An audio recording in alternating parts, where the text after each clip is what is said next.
Welcome back. My next guest has an unusual job, hunting viruses. He's chased Ebola in Africa, and now his focus is the coronavirus and the danger it poses as it spreads around the world. And NBC News medical contributor Dr. Joseph Fair joins me now. Dr. Fair, welcome to us. Thank you. You were just telling me earlier you've spent a lot of time.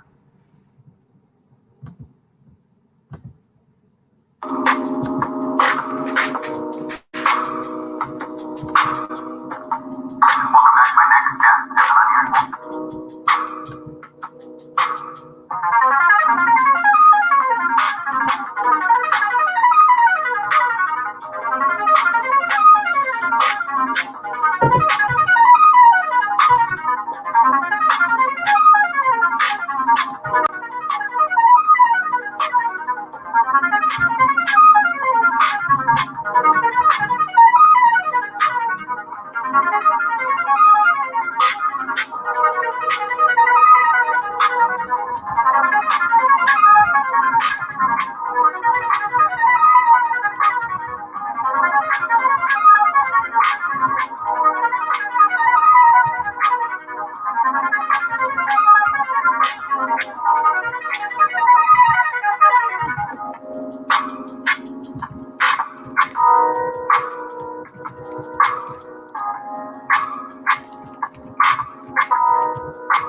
Welcome, everybody.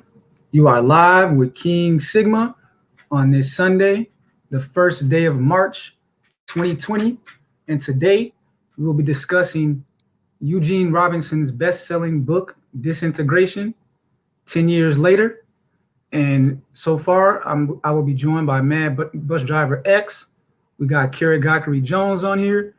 I'm expecting a couple more people, but in the meantime, I kind of just want to share some information in regards to the South Carolina primary that was yesterday. Surprisingly, definitely to my surprise, Joe Biden of the Democratic Party, the former vice president to Barack Obama, actually ended up winning South Carolina primary yesterday. He ended up getting 48.5% compared to Bernie Sanders at 20%, Tom Steyer at 11%, Pete Buttigieg at 8%, Elizabeth Warren at 7%, and Amy Klobuchar at 3%. So this was a big deal because, one, it's connected to our author that we're discussing today. Eugene Robinson is actually from Orangeburg, South Carolina, kind of like a hotbed for Black South Carolinian politics. So yeah, somehow Joe Biden shocked everyone and he actually won because he had lost Iowa, easily lost that. He got knocked out in New Hampshire. He got blown away by Bernie Sanders in Nevada, and he came out and he got a victory. So what's important about this South Carolina primary is that now 2 or 3 of the remaining 5 Democratic candidates will be forced to drop out definitely by Tuesday, because on Super Tuesday this week, there will be 14 states voting, and Texas and California are the big prize on Tuesday. So the South Carolina primary is over. If Joe Biden would have lost that, he would have been done. He would have been out of the race for good. And it's important that we keep track of this because the truth is, whoever ends up winning, we're going to have an idea of where this thing is going for the next 10 years or so, based on their politics. So Joe Biden saved himself. Otherwise, he would have been finished. But I suspect that Amy Klobuchar, she will drop out probably on Wednesday. And then Pete Buttigieg will probably drop out next week as well. So I definitely expect that it'll be down to Joe Biden, Bernie Sanders, and Elizabeth Warren.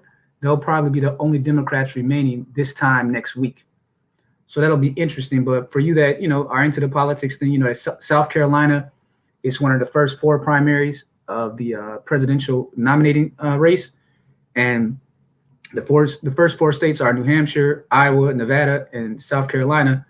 And South Carolina is used because they have like a big Black population. They're actually the 5th largest Native Black American population in the country right now.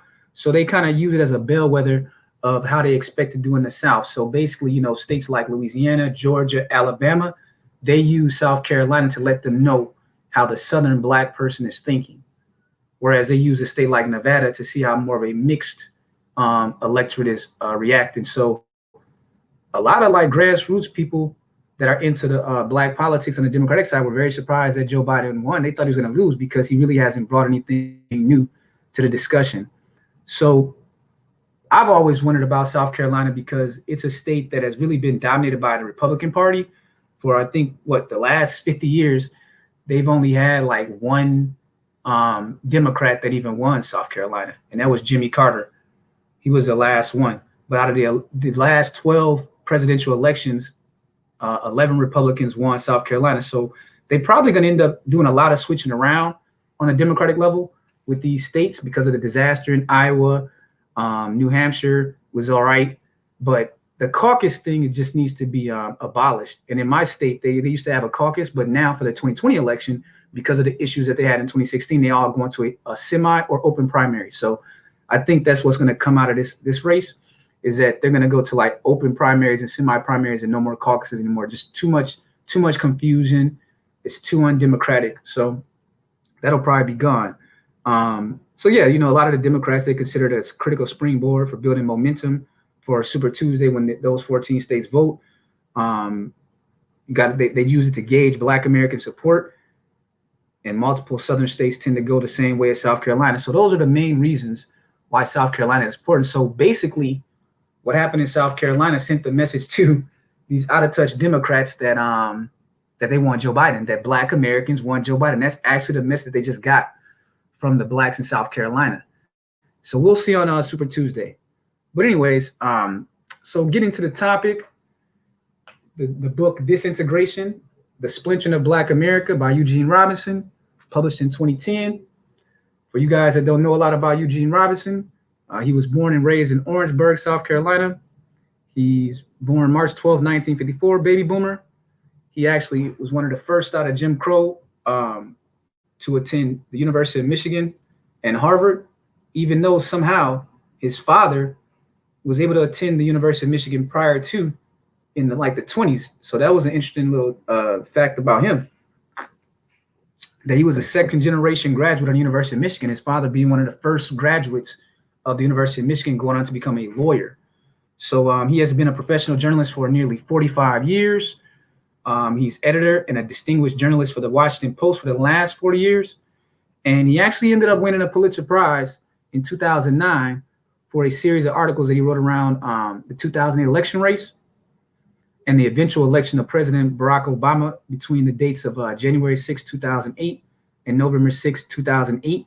So if you guys are looking just for, some political reading from a Native Black American man, he's one of the best to do it, top in his field. Eugene Robinson has been on many political talk shows over the last 2 or 3 decades. So he knows his stuff, man. And he makes a lot of very interesting observations about the state of the Black population back in 2010. And mostly what he said came true. And some of the things ended up worse than he even predicted. But yeah, one of those articles that he wrote in that Pulitzer Prize winning series was called Two Black Americas. And he wrote that on April 4th, 2008. So, the whole 2008 election was going on. He had been kind of traveling around the country, getting opinions on the difference between the support for Barack Obama and Hillary Clinton at the time. And he didn't really believe Barack Obama would win himself. He talks about how a lot of the people from his generation, they really didn't believe that Barack Obama could pull it off. So a lot of the people on that side of the Democratic Party that were older, they actually ended up going with Hillary Clinton. So yeah, he ended up publishing Disintegration in 2010. So with that, just wanted to give you guys a little bit of his bio. I'm gonna go ahead and let Mad Bus Driver and Kerry Gockery Jones just jump in if they have anything to say about what happened in the South Carolina primary, or if they just want to jump right into the question about disintegration, we can do that as well. What's up, family? Man, I'm good, bro. It's a good Sunday. It's our temperature finally broke 40, man. We finally got 40 degrees. I took a nice 2-mile walk. I'm feeling great, man. Oh, that's good. That's good. Yeah, it's nice down here where I'm at. Yeah, I'm surprised that you were surprised that Joe Biden wasn't going to win South Carolina. But, a lot of Black support out there in its traditional Democratic Party system down there. So that was that was a given. So, where he goes from here, I don't know. But South Carolina was pretty much a wrap. Yeah, I was surprised because, again, the polls had been so wrong about everything. And then it was like Bernie was surging over the last 2 weeks, and it seemed like he was about to, overtake him. And then Tom Steyer had pumped in, I think, like 19 or 20 million into South Carolina. I mean, he just blew so much money, and he ended up dropping out yesterday. So he only got like 11%. So they're actually believing that Joe Biden, he's like the preferred Black candidate. So we'll see what happens on Super Tuesday. What's your thoughts, Kerry? What's happening, y'all? Peace to the panel, peace to the chat. It's interesting that we're having this conversation about Eugene Robinson's work, which I've heavily borrowed from that.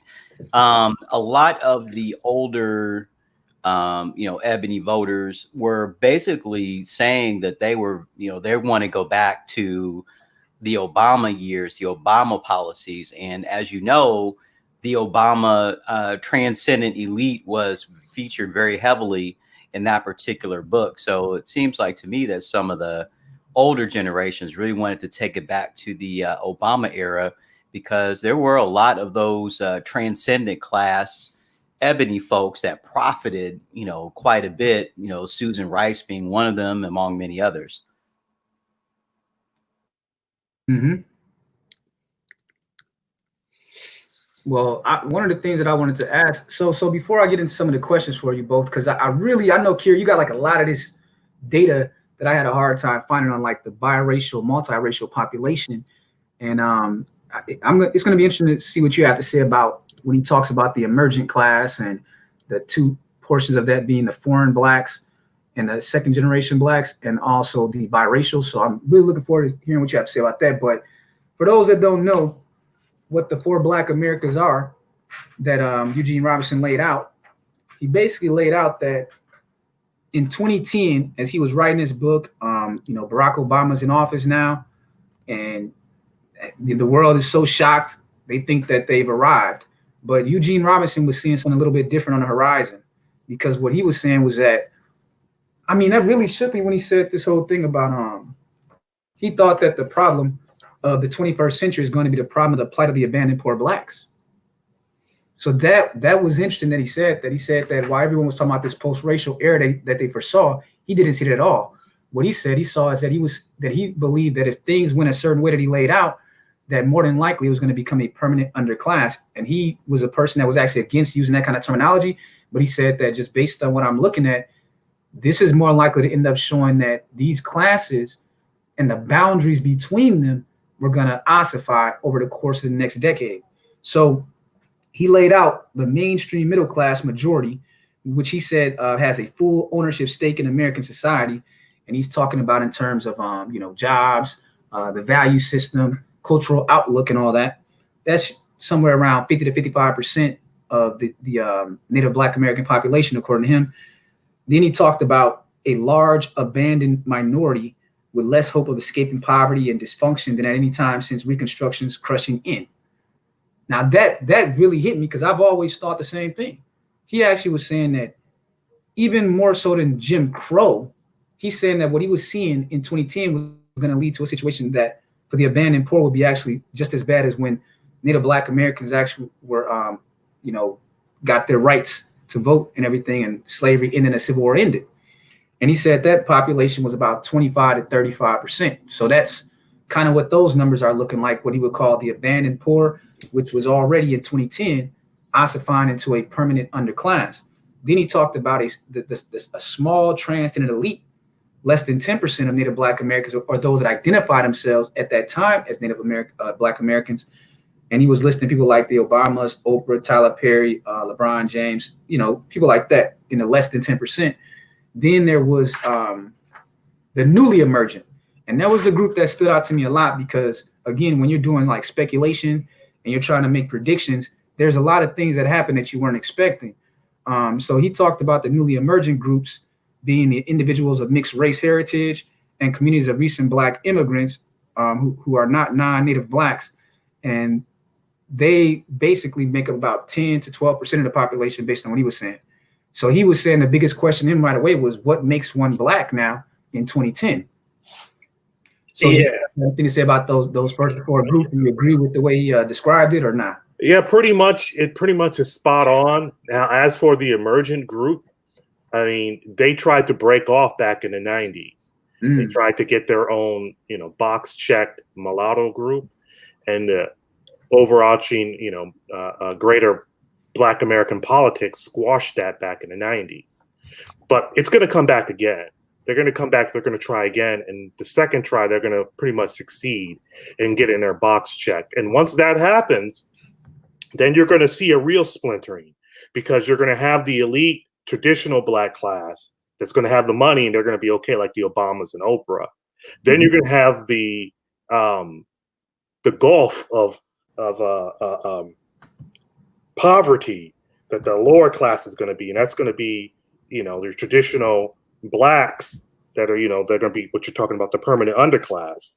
That's going to be made up of the traditional Black folks, and then you're going to have this separate, group, which is going to be the mulatto group or the coloreds or whatever it is.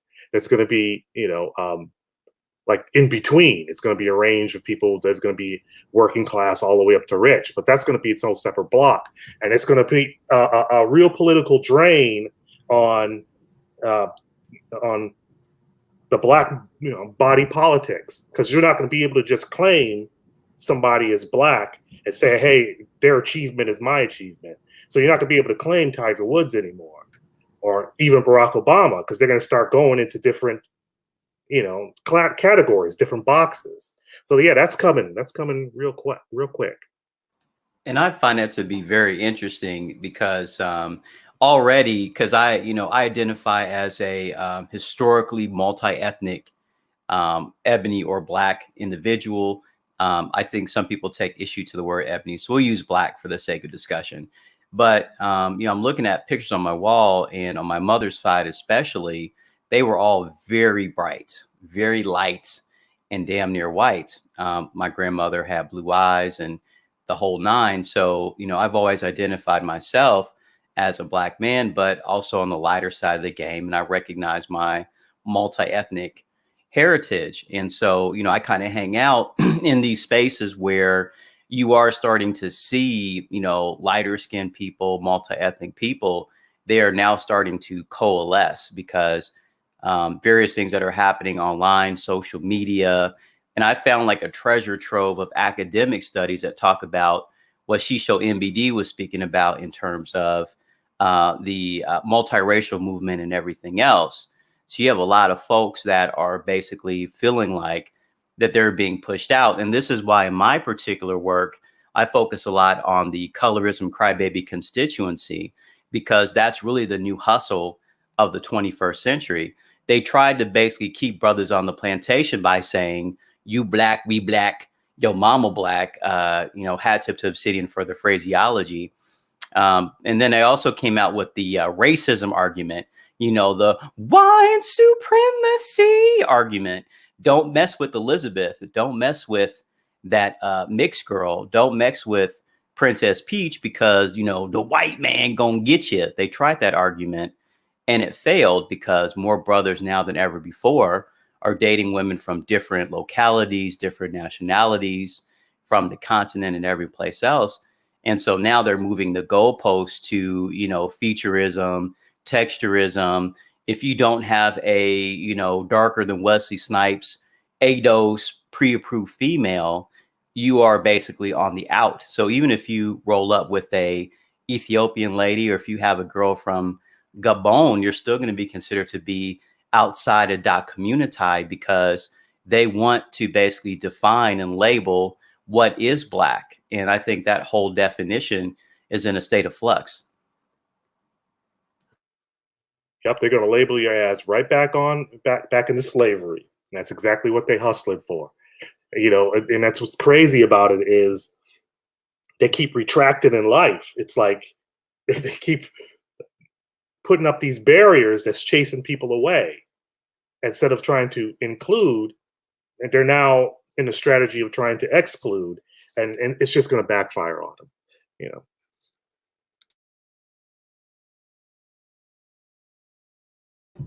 Hey, what's your thoughts on that opening, Sigma Jones? Because you've been doing a lot of research.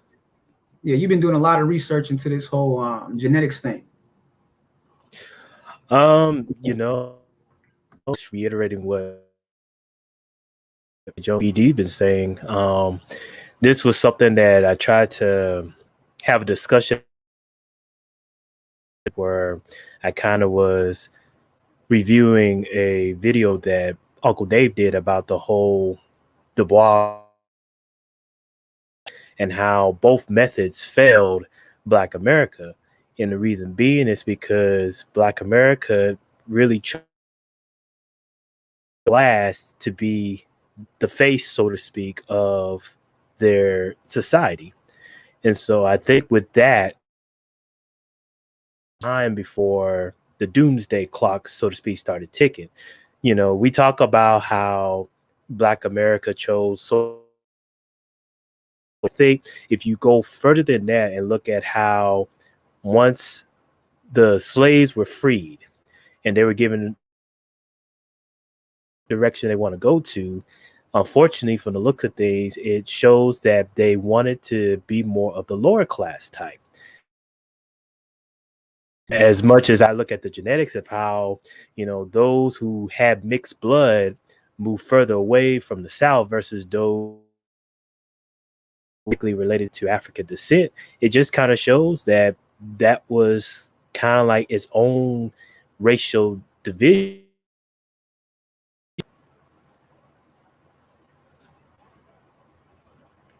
Well, that's interesting that you say that, Sigmund, because that was one of the things that Eugene Robinson was saying that kind of stood out to me. Because you got to understand, man, this is a Native Black American man who grew up during the Jim Crow era.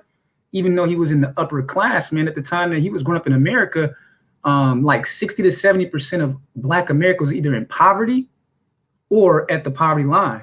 And he really uses it to talk about his evolution coming out of Jim Crow, watching the process. And one of the conclusions that he came to also was that he said that asking what something called Black America thinks, feels, or wants makes as much sense as commissioning a new Gallup poll of the Ottoman Empire. Black America as we knew it is history. And he said that in 2010. You see what I'm saying? So we've had 10 years to look back on it. And that's why I think that we're having all of these conversations. So we're all late to the game right now. Our conversations, he already saw this. He already saw this coming. So we're on the back end. We're like the rank and file Native Black American men living in this country. And we're trying to make this thing make sense, right? But Eugene Robinson saw it very clearly. But I see that Xanatos has joined the panel. So I want to give him a chance to speak on the intro. And, I got some questions to propose to everyone, and then we'll kind of go through some of the major points of the book. And then I want to take questions from the audience that they might have for the panel, because I think this is a great time to have this discussion, because you have to understand that he wrote Disintegration right when the 2010 census came out. So he was basing everything on that. So at that time, they put all Black Americans still together under one block on the census. So the estimate is that Blacks were about 40 million. But when you actually, and this is something in Curie's wheelhouse, when you actually dig into numbers and look at the biracial numbers, though, and if you were to separate them in the foreign Blacks, you're talking more about like a 33 million Native Black Americans. And that may have actually decreased over the last 10 years. So we'll get a little bit more into it as well. But welcome to the panel, Xanatos. Man, thanks for dropping by. This is Xanatos Clutch. And he has a theory called the 3 fates of the Native Black American population. And I felt that we're going to definitely see if he's more right than Eugene Robinson, or if maybe there's actually another possibility, because I think that we're actually creating a 5th class in what we're doing here. And I think that's what's going to be representative of this decade, is that more and more Black men are going to become, they're not going to see themselves even just Americans. So Eugene talks about how the Black person in his generation started to slowly stop seeing themselves as just Black as they moved further and further away from Jim Crow. But then they started to see themselves as more American. And you saw that with Gen X, and now you're seeing it with the millennials. And what I think is going to come by 2030 is that it's going to be normal for Black men to start seeing themselves not just as an American, but as global citizens of the world. So I think that's coming as well. But you got the mic, Xanatos. Hey, what's good, panel?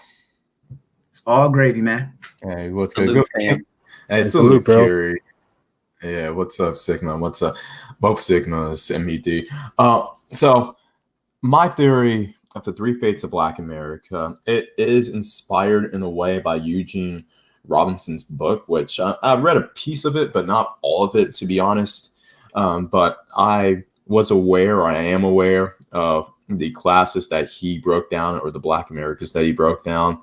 And after looking at it and doing the observations between his book and what I've noticed in reality, a lot of what is stated here, and I'm not saying he's wrong completely, but a lot of what he's saying here, I think it's really, particularly the first 3, are very applicable to the 20th century Black America.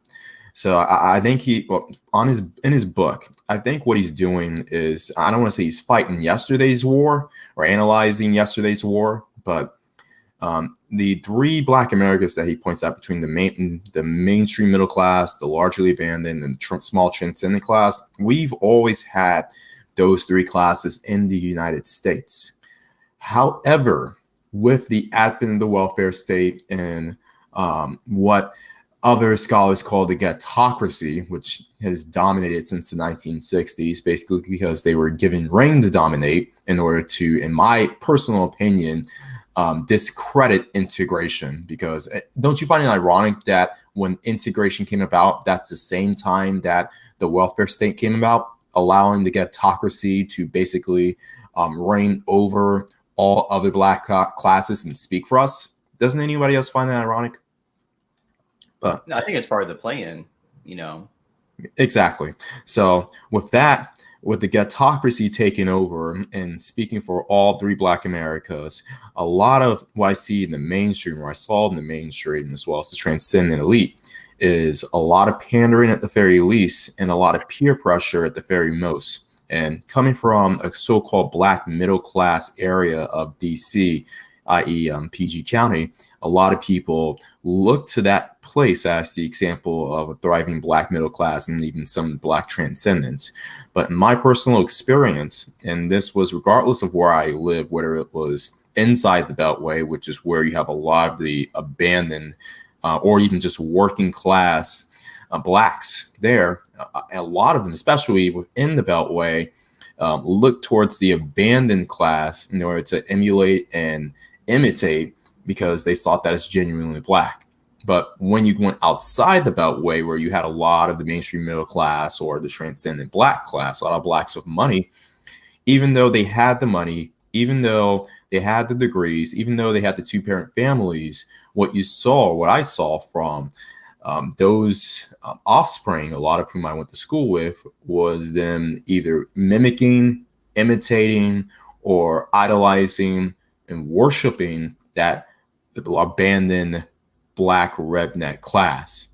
And my conclusion from that was, one, there was a lot of disillusionment, because in my case, you would think that, okay, if you are on your stuff, are on your P's and Q's, then you're going to get your credit and you're going to get your due, especially amongst your own people. And in my case, that was definitely not the, it was anything but the case, honestly. Yeah, you can say that my quote unquote social skills weren't as up to par as they were now, but I saw non-Black individuals who had the social skills of a hermit, and they were just fine. They were treated just fine. They were treated with respect by their own people, or people outside the ADOS Black class. So, I mean, I lay fault at both sides of the table when it comes to my upbringing. And with that, that's when I realized, you know what? All of Black America at this point, or damn near all of Black America, is obsessed with either defending or imitating the abandoned Black redneck class. So as a result, what I started to see were two individual groups that are going to spur off from this, or break off from this, out of the disillusion of Black America post-welfare state. Some people want to say post-integration, but I think it's post-welfare state, in which you'll have these two new groups that don't want anything to do with Black America, with the individuals of mixed race heritage, the biracial class, as well as the recent Black immigrants, which a lot of ADOS Black Americans love to complain about and say, oh, they call us a cactus and blah, blah, blah, blah, blah. Well, and to be honest, I do see some of that sentiment when it comes to the Caribbean, not so much Caribbean, but African class, to a certain extent, the Black Latino class, etc. Heck, you even have a YouTuber here who's clearly of African descent, but he says he's not Black, and that's fine. You know what? Part of it is their culture, but a part of it, I say, is based on how the Black abandoned class has dominated the image and the dialogue and the direction of all Black America. And I will bet you that if middle-class Black America, or the transcendent, if they were the voices and the images and the authority of Black America, then I would bet you that a lot of these Black Latinos, especially, at the very least, they'd be saying they're part Black. But that's a whole nother subject for another day. But that leads me to this. My theory on the three fates of Black America, which it basically simplified Eugene Robinson's his classes into just three. One, you have the immigrant Black class, which will consist of Caribbeans, Africans, and Black Latinos. I have a feeling that, yes, you have all these groups who come here with their differences and etc., especially those of, like, say, African tribes. You have like dozens of tribes even within the same country. But realizing how America works, and realizing how the American structure is, and how collaboration is one of the better things you can do in order to sustain and improve your lot in this country, I see a day where a lot of Black immigrants, non-ADOS Blacks, will come together and declare their own autonomy from the mainstream Blacks of today, which is basically the largely abandoned Blacks who speak for the mainstream. So you have that one class. The second class you'll have is the mixed race heritage Blacks, the multiracial Blacks. And previously, a lot of this was suppressed due to the one drop rule, which we won't even get into. I'm vehemently against the one drop rule for that reason. And a lot of these theories that come from Black supremacist groups, like the the Black Hebrew Israelites, who say you're the seed of your father. And to be blunt, I think that theory is made so that a lot of these mediocre Negroes, a lot of these mediocre Negroes, justify dating light, bright, and damn near white women, and use that just to get with them and not be shamed into being sellouts. And a lot of women, specifically light, brights, biracial, and mixed women, would usually buy into that shaming language and would get with these pro-acts or just derelict Black men. But at the same time, a lot of light-skinned men would be shamed into dealing with more darker women, which I'm not against it. I don't have a problem with who you date. Trust me, I'm very libertarian in that sense. But there has been an agenda by the overall black class, particularly the black underclass, in order to shame biracial and light-skinned people to dating darker skinned people. And that's just been the fact. And I think a lot of that, along with the dominant society's one drop rule, has suppressed this light-skinned biracial class very much. And I think recently we're starting to see very subtle but blunt signs of biracial people standing up for each other and loving each other, and recognizing that, hey, look, I can love someone who looks like me. I can get with someone who looks like me, and it's okay. I mean, the example we have are the Currys. That's like the best example. I know they're entertainment and sports, but still. And with that, personally, as a lighter skinned individual, I do see a lot of sentiment not talked about when it comes to light and biracial dudes who are sort of getting sick and tired of their women seeing them as non-viable options. Because I'll be honest, a lot of the aggression towards light-skinned and biracial dudes comes from women. And a lot of people say, well, dark-skinned black women are sellouts and blah, blah, blah, blah. No, they don't compare to light-skinned and biracial chicks. But that's a whole nother subject for a whole nother day. That I didn't know. So you're saying that biracial chicks be giving biracial dudes a hard time? Oh, yeah. Look, in my lifetime, black women who have been, or light-skinned black chicks have given me way harder of a time and way more attitude than darker-skinned chicks. Don't get me started on that. But yeah, that's just been the MO ever since I lived in the community, especially, well, no matter where I go, as a matter of fact. My brother's light-skinned and stuff like that, and he gets more play with dark-skinned women because his father's different from mine, and his father's from the islands. And so, when he came down here in the South, that's how it was for him. It's the darker skinned chicks that were giving them all the play.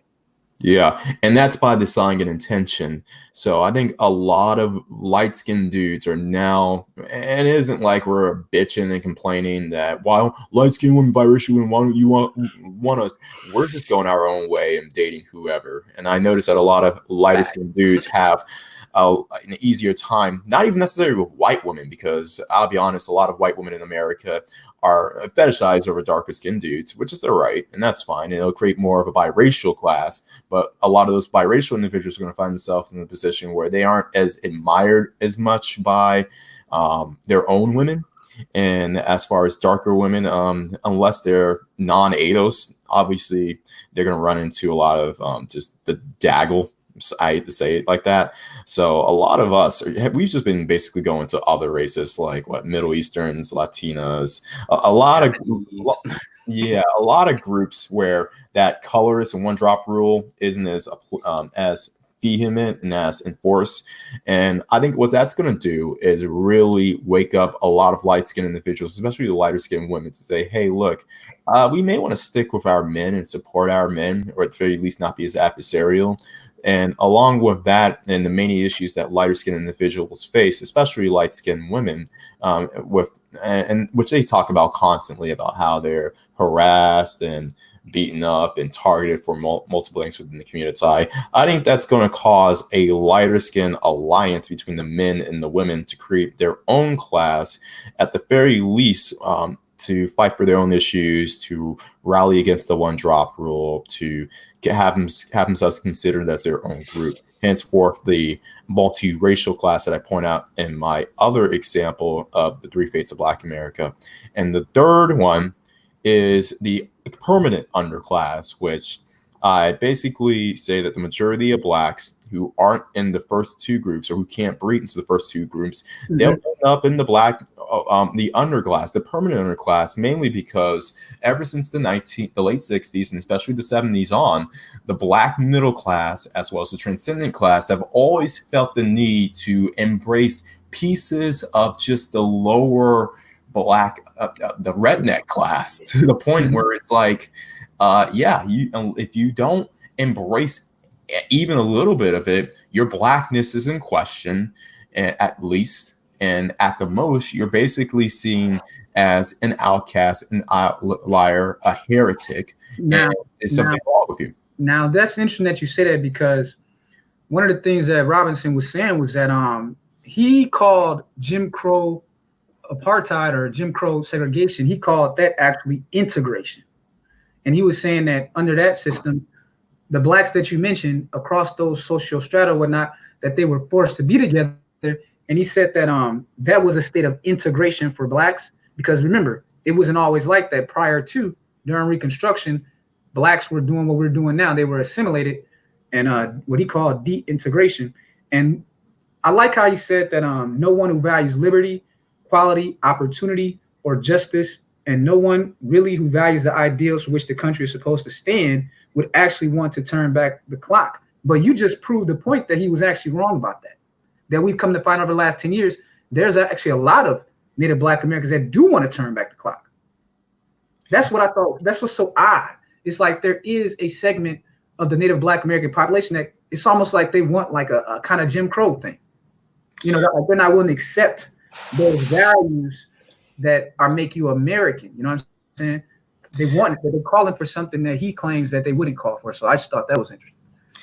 And there's a reason why you see a lot of that. And it's because a lot of the Black underclass, one, they have become the majority of Black America. They basically have eaten alive the Black middle class, where, yes, you'll have all these, you'll have a lot of these Black middle class individuals, but their offspring will, for some reason, try to emulate and or at the very least seek out a lot of the acceptance of the Black underclass. Henceforth, all of these stories you hear on YouTube about how, well, my mom was, she came from a two-parent home, but she screwed up, and etc. I mean, I think, Kerry, you stated it yourself. Your mom came from a middle-class Black background, but she just decided to. She got caught up in the daggledom. I mean, love my mom, bless her soul, but we have to be 100% a buck about it. That's exactly what happened. Yeah, and that is the common theme I've been seeing about a lot of individuals, whether it's their parents of these YouTubers or YouTubers themselves who came from middle-class Black backgrounds and felt the social peer pressure in order to assimilate. So that's why I say now that the transcendent class, I mean, for every person you see who, I mean, I'll be honest, most of the Black transcendent class, for some reason, reflects one way or another the Black underclass, which is shades of Black underclass, or as a certain someone who says Negro juice. And if you don't have that Negro juice, then you're authentically not Black. And along, so you think that the Black redneck culture was more powerful than Eugene Robinson is actually admitting. Exactly. So to the point where I say that the Black transcendent class, either you're reflecting the Negro juice or the Black underclass to the point where you're just basically a rich Black redneck, or if you are about your business, you're basically giving way to either one of the other two Black Americas, whether it's a Black Caribbean class, like, or the Black, or the biracial class, because I mean, we've heard all these stories about Rob Johnson, the guy who gave the money to all those HBCU grads. They have non-Black spouses, and some of them even have biracial kids. And as far as the Black middle class, the fact that they have been suckered into defending or even imitating and emulating the Black lower class, they've made themselves an endangered species at this point. The problem that a lot of people are having is that we are trying, well, not us, but they are trying to force an ethnic group to stay together that wasn't natural. All of these different ethnic groups that came from Africa, a lot of these tribes weren't fucking with each other like that. And, you bring them over here and you force them to mate with each other when some of them hated each other. Then you add in Native American extract DNA. Then you add in European rape DNA. This is what you get. And it only sticks together as long as you have external pressure. You release that external pressure, Jim Crow, slavery, whatever it is. This is what you get. And people are fighting, trying to make these different groups of people work together who don't really want to work together. And, you know, we got like a guy in the chat. And I'm glad you're here, MOT. We have a dude in the chat who believes that SYSBM should be out to save and rebuild the community. His name is Infantry Skills. And he believes that you are the man for the job. He believes you're going to save the Black community. Can you please inform Infantry Skills what you are here for? Well, you know, we're going to rebuild the Black community. It's just going to be excluding a lot of external factors out of it. What you have to understand is that we have so much more information on hand to know and to understand that it has to start with the mind state first. Like, you can't rebuild anything if everybody isn't on the same mind state and path. I understand that it's mythical because, you know, I was on, you know, C Boogie show yesterday trying to talk about why the woman is not part of my group based on her activity inside of the country, inciting with the government. So it's better for us to create our own group as men rather than trying to attach ourselves as a group under the women, because that's how we're seen politically. It's not hard. Other cultures got this figured out. It's because their elders handed down rules and customs to people. We are now the elders here, forming our own coalition of people that has the same mind state that we're going to pass down to our kids. So we're the new generation of people who intend to hand things down so that way the future can be better. This whole Black community thing was a con job from the first beginning. How are you going to play through somebody's deliberate bad decision-making statistics to intentionally doom the people who are already there and who's being held to no account of responsibility? How are we supposed to keep playing through that? The only thing you can do is separate. And the people who can, you can go back into that burning fire. You know, I would be gladly spritz you some gasoline on while you go right back into that burning house while I go the other way. There's no reason to think at this point without removing unreformed criminals, Hotep communists who's there to spread the poison, gang culture, and the woman's decision-making process, and the broken children that comes from that who want to please their mothers by engaging in this stuff in a cyclic loop. If you're not trying to get rid of all that, then there's no real change. You just want us to go back and just rebuild something that we're not going to control. It's easier to build your own stuff. So, thanks for having me. See, I think that conversation is that conversation's been dead, and that's why I'm glad that Eugene Robinson book is coming out in 2020. You know, that we have the U.S. Census coming out in 2020, because that conversation is pretty much like a foregone conclusion. Even he admitted that. He said that if the politicians who claim to care about the Native Black American poor were really going to get something done, that they would have done all the things that they didn't do this decade. So, for example, he's a big fan of affirmative action, at least going to the bottom half of Black Americans across the income brackets. And the Supreme Court has pretty much over the last 20 years completely gutted that. And what was left of it went to like women. So white women were the biggest beneficiaries of affirmative action. Even the liberal states like Washington and California, they're starting to overturn their affirmative action programs. They've already overturned in the red states. And the next case that's coming up before the Supreme Court is this Asian Americans versus Harvard students. That's going to make it on the docket next year. And that's probably going to end affirmative action as we know it when it comes before the Trump conservative court. So everything that he tried to transcribe, or what he saw as being this pathology that needed to be fixed, everything has gone in the exact opposite direction since 2010. And something that Barack Obama said in an interview. So, I mentioned earlier that Barack Obama, when he won his election, he was being, a lot of people that were journalists were following him around, and he was doing these interviews. He gave Eugene Robinson an exclusive interview in 2009 at the White House. And he had made a comment, and you got to remember, Barack Obama fits two of those classes that we mentioned. He's not only a transcendent, but he's three. Three if you use the subgroup, because he's transcendent, biracial, and he's also of a foreign Black biracial. So he was like literally defined like three of these categories. And he had said that we are at a point where there are more African Americans in this country who never experienced anything remotely close to Jim Crow than those who lived under Jim Crow apartheid up into the 60s. And he said that changes perspective on the race question. So do you guys agree with Barack Obama that that part of the reason is that now that you're 3 generations removed from Jim Crow, that it's just a natural process that would happen, is that the further you got away, the more that other values and other characteristics would take forefront over something like race, because you were under such a brutal regime of discrimination. So that's coming from Barack Obama. I'm just wondering what you guys think about what he said. Yeah. Yeah, I mean, it's very true, man. I mean, like, you have to understand that this stuff was always going to be on the move. And we were not always going to be the underclass people, so long as other people started coming here to this country and practicing the actual technical portion of America better than we were.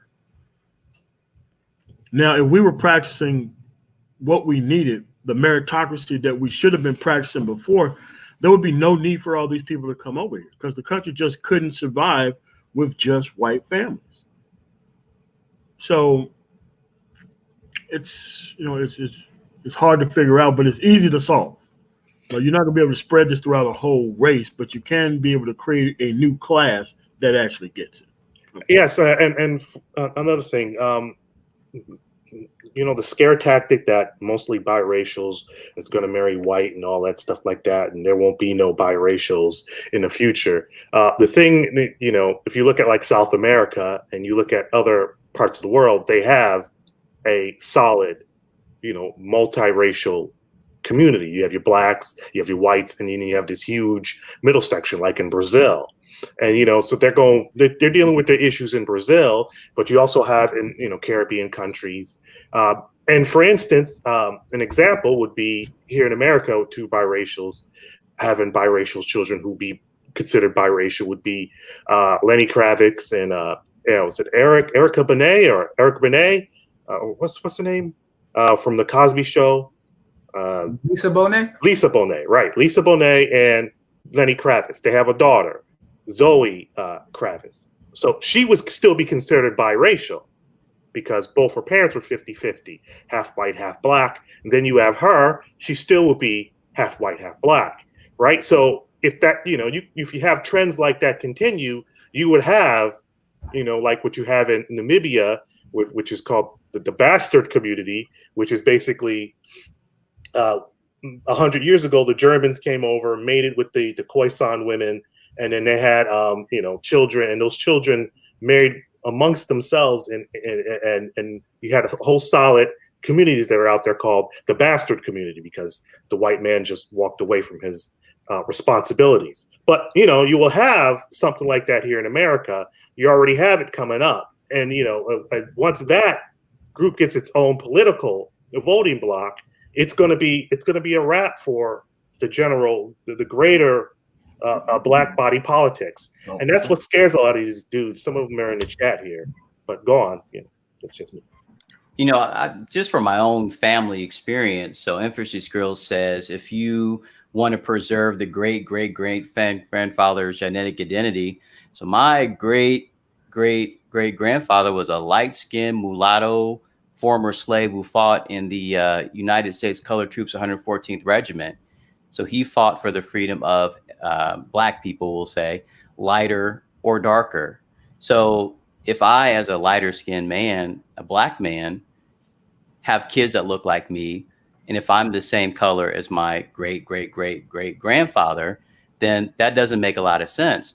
This is why I'm not a big fan of the term quote unquote black, because what does that really mean? If you look at someone like Crispus Attucks, he was African and he was native. So he was mixed, he was mulatto, whatever. The further back you go into time, especially those first generations, you will see a lot of those individuals were of mixed African, European, and native ancestry. So if we're talking about going back to the fathers and keeping it real, for a great many of us, these multi-ethnic, lighter skinned people would have been that original template.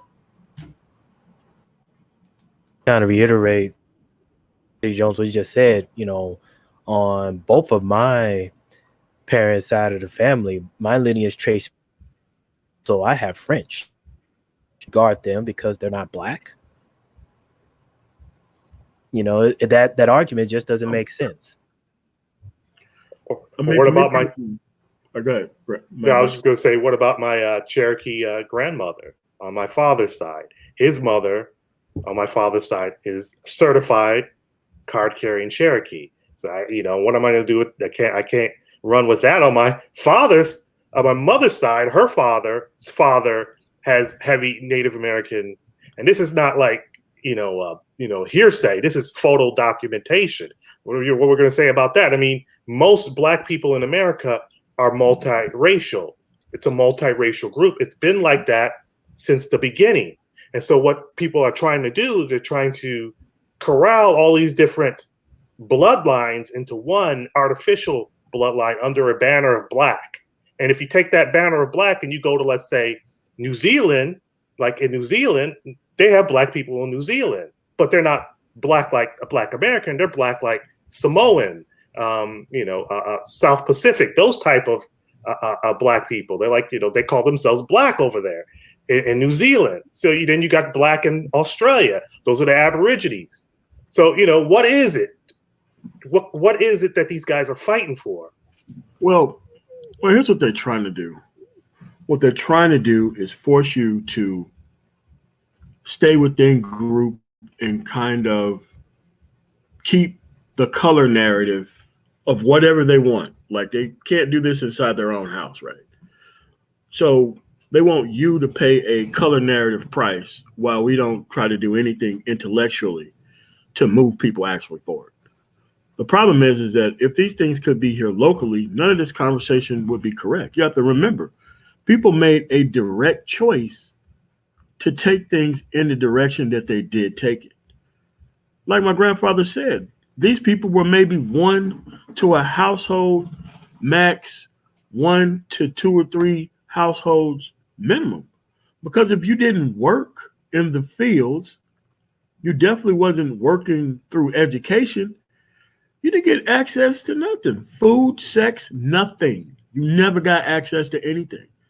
So then, after the boomer generation got here, there was just more derelict kids that they had on average. And there was 2 and 3 kids.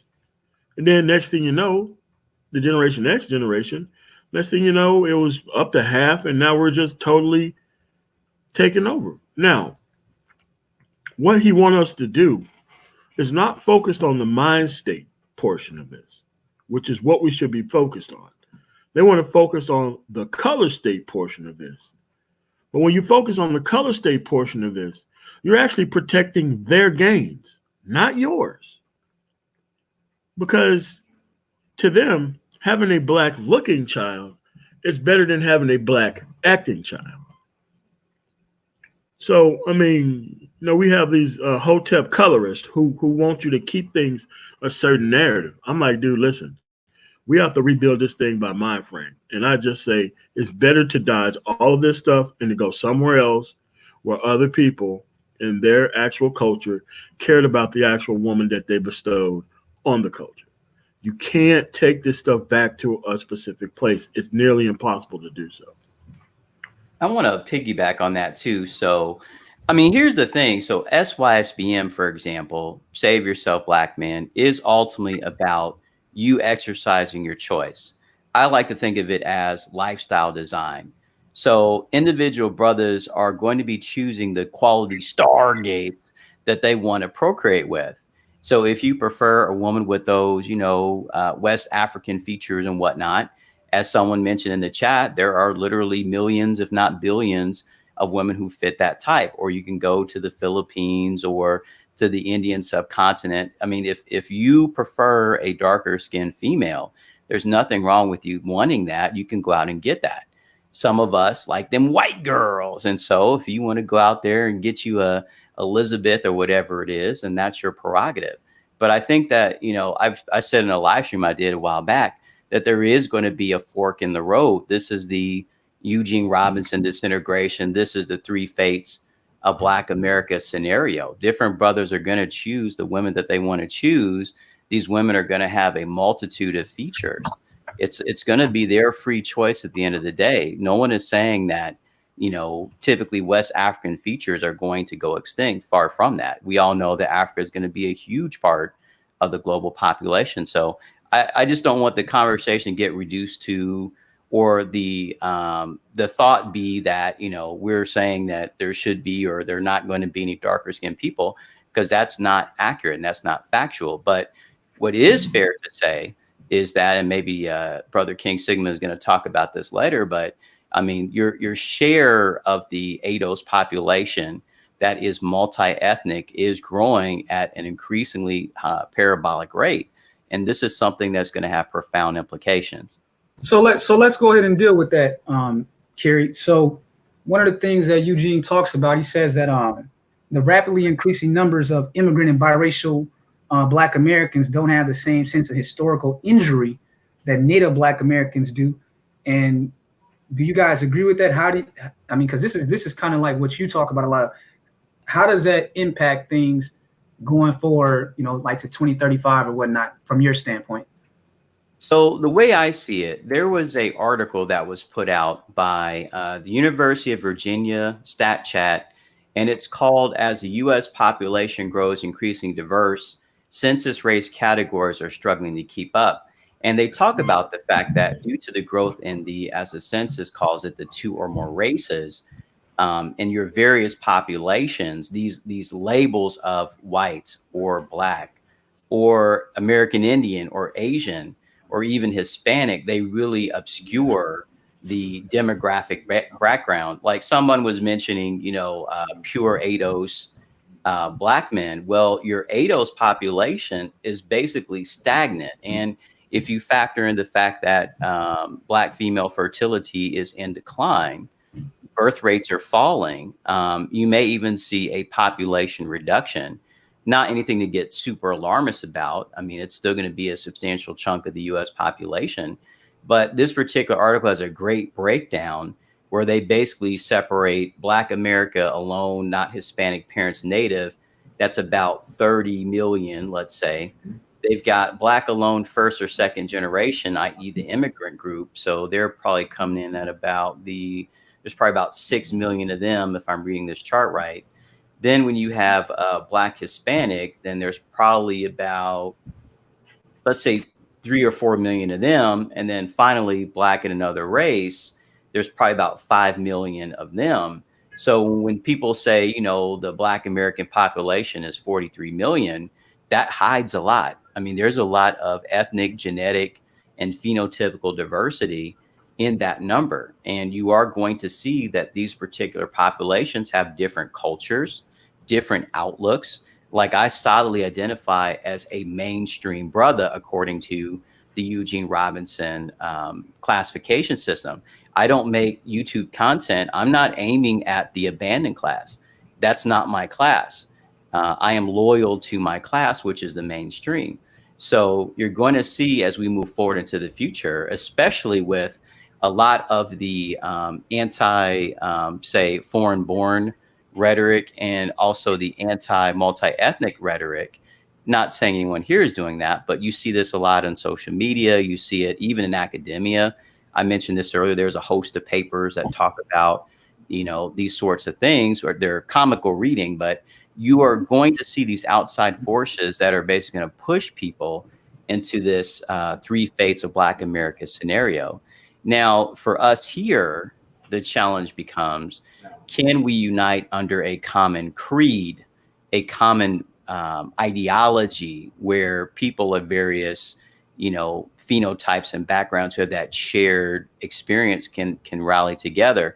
If the answer is no, then we're going to have basically, you know, open season as we go into the future in terms of each group kind of competing and looking out for their own interests.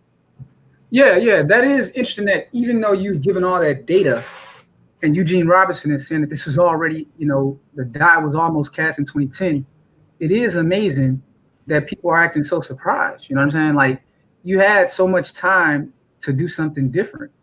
You know, you had Barack Obama in office from 2008 to 2016, and that was the time to push for the kind of programs that maybe could have slowed down these trends, but none of that got done during that 8-year period.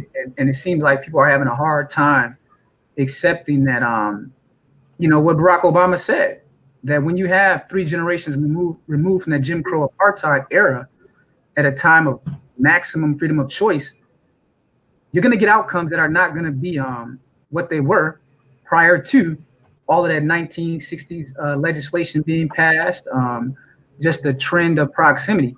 So I just think that some people, they just have a hard time accepting things for what they are. I mean, it's like a person being in a math class and the teacher's telling them like 1 + 1 = 1, and the student just refuses to, or 1 + 1 = 2, and the student just keeps arguing and arguing. No, it doesn't equal 2, it equals 20, or it equals whatever I say that it equals or whatnot. That's almost like what you're at. So it's like there's this inability to accept the information that you're given. It's really fascinating, man, because Eugene Robinson talks about that is one of the traits of the different classes and how they see the importance of things like data, facts, information, planning, matrimony, just the cultural piece and the values thing. It is kind of fascinating to see that people are acting as if this is something that wasn't already in play for the last 10, 20 years, whatever.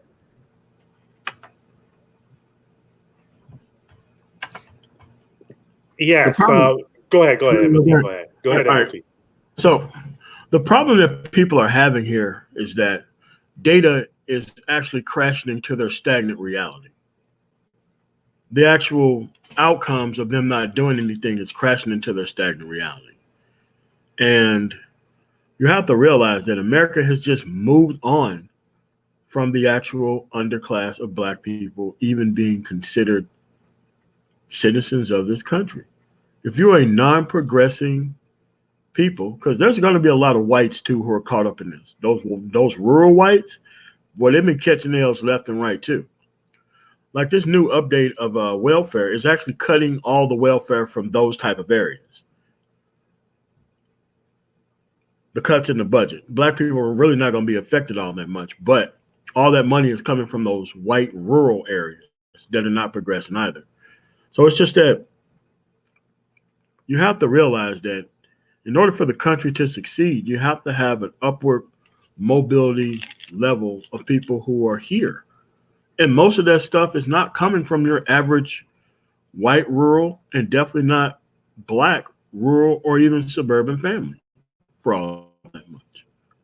So now you don't have pretty much the level of government, terrorism that you had before. You could pretty much make it in America now, as long as you put the work in. And with the advent of this platform and everything else, you can create a better curriculum for your child than even the so-called school system can give you with just free information. So it's just that they're moving on from trying to help some of these people. They're just trying to corral them in certain areas and just kind of just let them do their own thing. So, hey, yeah. Why is it that these people don't understand that the previous generations made this decision? They made this decision in the 60s. Previous generations made the decision in the 70s, in the 80s. This is the result of those decisions. And so now the men who are on the ground now, on deck right now, have to make the best choices for what they got, for where they're starting from. And what they want us to do is to go backwards. And they're afraid of guys like us uniting organization, because they really don't care about individually what we're doing individually. Who are we in relationships with? They really don't see that in everyday life. They don't care about that. They care about what we're doing right now. Talking, communicating, and what we're doing in the back channel. That's what scares them, is the organization. So they want us to go political with it, but they want us to go political with it to save the community. And, to save it as in, to save it to what it once was, to bring it back to what it once was. And we're not doing that. We're creating a new one. And that's what they hate. And so this is the pushback that we're getting. And so what's going on in the future is going to be more of what they see. They're going to see more brothers like us uniting, clicking up, and making moves that's going to get us to the next level. And they want to shut that shit down. Well, actually, to be more correct, well, along with your point with it, Mad Bus Driver X, they want to control it. They want to control it. Indeed. And how they think they're going to control it is by forcing you to deal with derelict women. This is the whole colorism thing. Because they don't want you, like, okay, so let's say that we went down to Central South America and got with somebody who's Afro something, who had the same color. That's not what they're looking for. They don't want you to move on to better circumstances to where you can have a far stabler family. They want you to have somewhat of the same circumstances, so that way their culture, for lack of a better term, can still have relevance. They know if we move on, because we are the class of people who their non-qualified Stargate is the actual beneficiary of. If we move on, they can't survive either. So this is why you have a live stream going on right now where you have Hotep communists, supposed wanting to be dating coaches, and they're all kind of uniting together as the land stand. Because if we don't take their type of women seriously and move on to a better world, they're all finished. Period. Well, I came to the conclusion, MOT, that eventually that this thing was going to go full circle again. And I think that what's happening is that we're about another 2 months away from the Pookie versus Ray Ray. Because again, that alliance, the alliance that you're talking about won't last, because they've had that alliance before. It won't last, right? And like something that Mad Bus Driver pointed out is that the way that he's going about organizing what he's trying to do, those brothers that take that path are not going to come back to the space anymore. See what I'm saying? That's what the conversation is, that because he's doing that extra leg now, it's not going to be the same as it was the last time the cycle came around. He's going to have his own space, and brothers are going to have their own platforms. So that conversation is not going to stop. It's going to grow. So the cycle ain't going to repeat itself with the men that are saying free movement, free choice, and free men. That's it's already here. So I don't get the stressing over reality, instead of trying to worry about the men that have already said that I'm embracing a different kind of ethos. I'm an American. I'm a global citizen. That work needs to be every day being put back into the black majority. Because again, like Eugene Robinson laid out, that abandoned poor for him was actually the biggest problem facing Black American and American large, was the plight of the abandoned poor. Because he said the way things were going with how he was seeing like job loss, he didn't talk much about the automation, but now we know that. He said this thing was going to become ossified in the next generation if we didn't stop it now. And then he also said, I've seen the future, and the future is beige. So I'm just wondering, where were all these people at during Barack Obama's? Why weren't these same guys that are saying that SYSBM should go political? No, you shouldn't. Mad Bus Driver knows what he's doing, okay? He has people like Kerry and all these other people.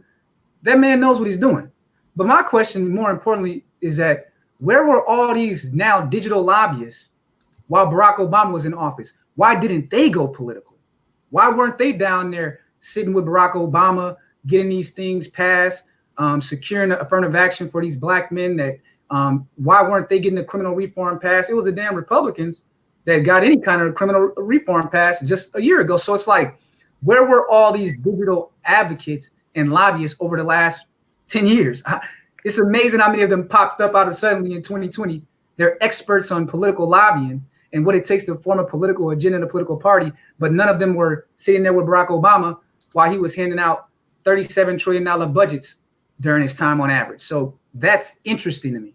Because Barack Obama was just the facade. He was the image. You have to understand that's what the black community has been dealing with for the last 40 years plus years. It's just the image. Talk about doing something, but not actually do it. Talk about, fronting like you rich, but you're not actually rich. Fronting like, you're hard in the paint, but you're not actually a thug like that. It's about the facade.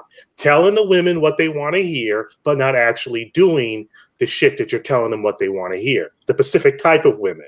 So as long as his face was there, as long as he was there, it was okay. He didn't have to actually do anything. He just needed to be there. That's where they were. That's just facts. And, and I think that goes back to this whole issue about restricting that freedom of choice. I mean, we didn't see Obama really delivering for black men and boys, because when he tried, all those black girl magic feminists shut him down very quickly. And so really it's a question of either you're bowing down to the altar of the wombiverse or you're out. I mean, that's pretty much what it's about. That's why if brothers on here go out and get themselves a woman from Gabon or Ghana or Egypt or Kenya, if they bring home a African female, they will still be labeled as a coon. They will still be labeled as a bed buck. They will still be labeled as, you know, insert random insult here, because it's a matrix of control, and it's all done through the wombiverse. If you're not down for the wombiverse, you will be excluded. Hence the disintegration, or a large part of it, in my opinion. Yeah, I completely agree. In the 2020s, the African, Caribbean, or Latina black woman will be seen in the same light as Becky, and with good reason, because quite frankly, I've dealt with plenty of women from all three of those groups, and they, even though they may be black genetically, they still know how to conduct themselves with a good amount of femininity, which bothers the communitist, the pro-wax, whoever, in the sense in that, okay, well, if black men can actually find women who are cooperative with them, that's going to shake the entire thing up for the ADOS scruggle underclass, to the point in which we won't have nearly as much control as we would like. A lot of this, as MOT said, is about control of black male happiness. And the last thing they want to see is black men, particularly thinking black men, being happy. I mean, that wasn't the part of the plan of the community to begin with. So now, with all these groups and all these individuals wondering why black men are choosing to go this way or that way, look, they made their bed, they have to lie in it. And at this point, look, there's nothing that they can do about it. Even in my case, like, I'm the kind of person who more or less, instead of talks about what he's going to do and shows pictures about what other guys are doing, I just do it. And what I've noticed is that there are those who may have words for certain other individuals. In my case, I tend to get less of the backlash, which, I mean, props to them for at least not being in my case. But there are those deep within the community who are definitely afraid of individuals like me, because they see in my case that I'm just doing the damn thing and just ignoring the community and going my own way, in a sense.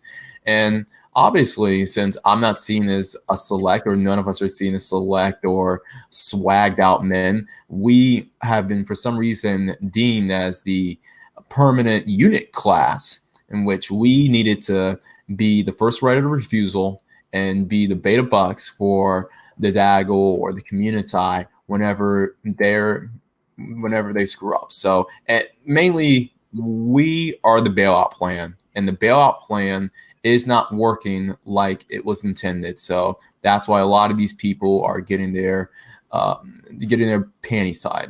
And you know what? Let them get their panties tied. It's going to prove to a point in which the black ADOS class should have done something in order to give us a reason to stay. They didn't give us any incentive at best, and at worst, they basically de-incentivized us through the multiple activities that they've done throughout the years of just shaming us and blaming us and making us look as if we're less than human, we're less than men, etc. I mean, what other community calls their best and brightest lames? Well, I got a question for you, Xanatos. So, back, because you being a cat that's from the capital city, the political capital, where were all these guys at with their organizations, pumping money into like lobbyists to lobby Barack Obama through their organizations and get their money out of those budgets that he passed over 8 years? Where were they? Where were all these digital advocates when they had a chance to lobby Barack Obama for 8 years? That's the question I'm trying to get at, because it's just amazing to me that in 2020, when you have Trump's approval rating at 49%, it looks like you're down to your last three Democratic candidates By the end of next week, you'll have Elizabeth Warren, Bernie Sanders, and Joe Biden. And then Bloomberg is a long shot, but I don't think he's going to get any traction, doesn't look like. But my point is that, so you already kind of know just from the kind of policies that they have that they're not going to prioritize the issues that are facing the 1/3 of the abandoned poor or any blacks, unless it's going to be a woman. Because, remember, Elizabeth Warren, she's a feminist. Joe Biden is a male feminist and a corporate shield or whatnot. So his focus will be, he'll do like little superficial things for women, but his main focus will be on banking industry and protecting corporate America's interest or whatever. And then now Bernie Sanders, his rhetoric is very socialistic. So if there's going to be like an avalanche of change even possible from the Democratic side, it would have to come from Bernie Sanders. But the way that they're putting their pieces on the chessboard right now, it looks like they're ready to block out Bernie. You know what I'm saying? They're going to try whatever they can. Let me tell you why. Yeah, go ahead, MOT. Let me tell you why. Lower class whites love the fact of the perception of black people suffering. And there's something that they love even more than that is free shit from the government. If Bernie Sanders gets into office, the Republican Party is finished because that guy's going to do something for low income whites that no party has ever done. This dude is going to be the actual Democratic version of FDR. They was looking for the actual Teddy version of it with Donald Trump. So you have to realize that if white America gets promised all this stuff, they're not going to be able to stop that force. Fox News is not going to be able to keep a lid on Bernie Sanders if he gets into office, because those white rural people will accept stuff from the government, even if it helps black people too. And so if Bernie Sanders gets elected, he takes away the ground movement that's in the Republican Party. The whole thing collapses. The only reason why I like Bernie Sanders is because of his anti-corruption thing. Or so it says. But go ahead, MLT. Go ahead. No, it's just that's why they're going to try to block him out again, and that's why they're going to guaranteed lose against Donald Trump, because these people are not stupid. They've already seen you do it the last time with Hillary Clinton, and they're already lining up to do it against Bernie Sanders yet again, because if all these Clintonites stay in power, they're more than willing to give this thing to Donald Trump before they let Bernie Sanders have it. Oh. Yeah, that's how I see that going. Because I mean, there's no way that the establishment is going to let Bernie get in. They already cheated him in 2016. So why not do it again? Well, it's going to be. But here's the thing, though. Kiri. In 2016, he hadn't won 3 or 4 of the first primaries, though. So this time is going to be way harder to just outright cheat him, though, because he has a lot of momentum coming into Super Tuesday. So let's say on Super Tuesday, he wins Texas and California. That's all he needs to win. He really don't need to win anything. I mean, he can come in 3rd and 4th, but as long as he outright win Texas and California, it's over. It could go to a brokered convention, but even let's say he is the nominee. I mean, quite frankly, in my opinion, he's just going to get destroyed. I mean, for example, his whole thing about supporting Cuba and, communist regimes. I mean, all you got to do is go to Florida and play that tape, and all the Cubans and Venezuelans and all these other Latino groups who have been through that, they're going to vote. They're going to be GOP for a generation. So, Kira, you don't agree. So you don't agree with MOT that, because we, being MOT had this conversation, and we did the numbers and we did the map, dude. MOT had Bernie Sanders winning the Electoral College with 292 electoral votes, and I don't Trump at like 300 or something like that. So you're saying that you don't see it, huh? I don't see it, because here's the thing. I would agree with MOT, except, and this has been the biggest issue, in my opinion, since the country basically started, ever since Bacon's Rebellion. Really quickly to put some context to this. So prior to Bacon's Rebellion, you had indentured servants from basically the British Isles, and they were working side by side in the fields with the native slaves and the African slaves, which is why I said earlier that the basis of the Edo's population is miscegenation, not 100% African purity. But anyway, so you had these various ethnicities working in the fields together, procreating, they would run away together. And then eventually you have Bacon's Rebellion, where they basically tried to overthrow the Virginia or the planter elite. Ever since Bacon's Rebellion, the whole idea amongst the elite was basically to have low class or lower income whites vote or act against their own best interests to support the racial hierarchy. If the typical, say, rural voter, working white class voter, if they really sat down and thought about it, you know what, we probably could get a better deal for ourselves if we join together with the blacks and the Hispanics and voted in Sanders. But unfortunately, right, wrong, or indifferent, you're going to have a lot of these working class whites who are basically just going to be on board the Trump train. Even though it doesn't make logical sense, they're going to do it anyway. That's the way I see it. Yeah, and to be honest, throughout my travels in the United States, what I've noticed is that the majority sentiment of lower class whites is that they will vote for their best against their best interest, even if it means that they have some sort of perceived power over other groups, whether it's against Latinos in, say, the West, or against blacks in most other parts of America, just east of the Mississippi River in general.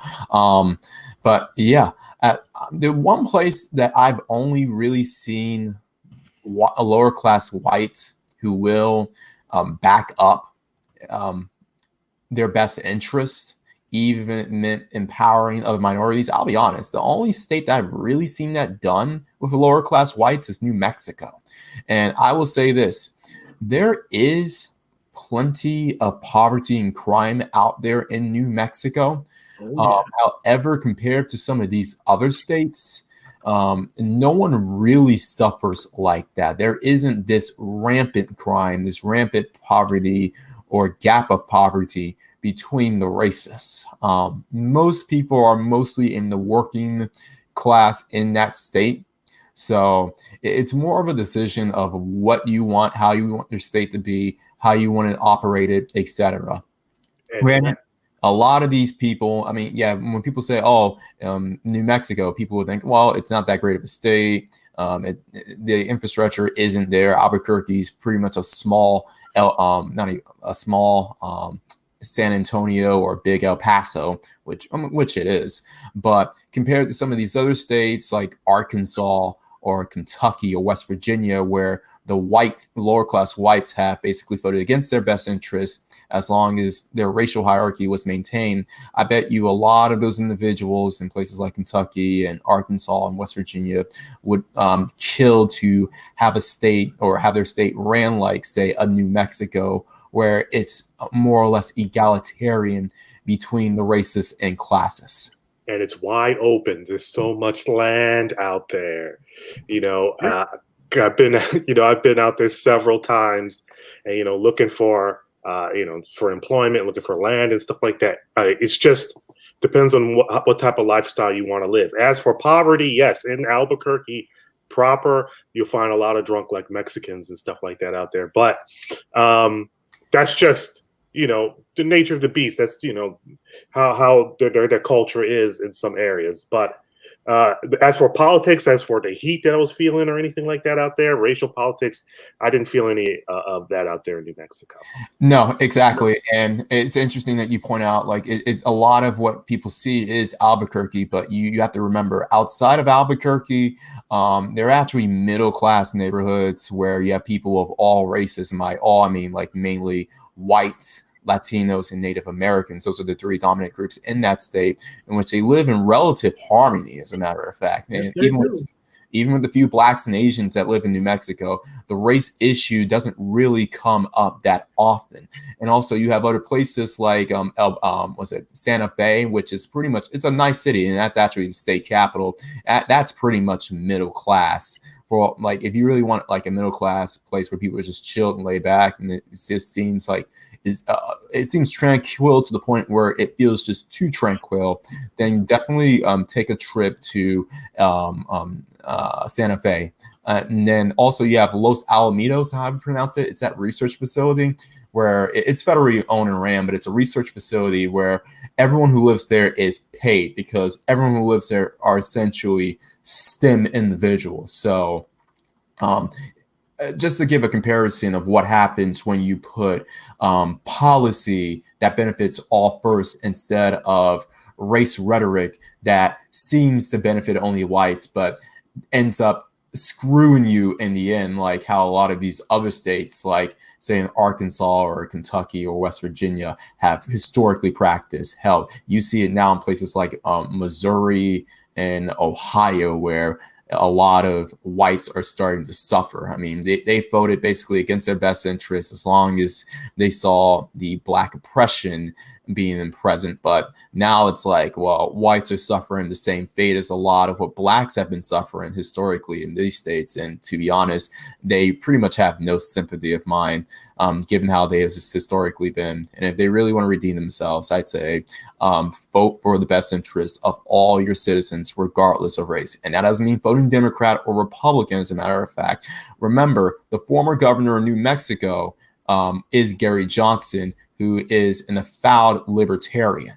And a lot of what I saw in New Mexico, the policies, etc., are very libertarian based versus more Democrat or even Republican based. See, I'm glad you mentioned that because, see, I think that at some point, you know, we have to start introducing some of the literature from libertarian economics to more black men. And so I have to have you on to talk about that because there's so much good literature out there about, you know, libertarian economics, which is actually classic liberalism, and, you know, Milton Friedman. For anyone, you know, because brothers are always emailing me about, hey, what should I read to know this? That's a good book to start off with if you want to travel down that rabbit hole that Xanatos is mentioning.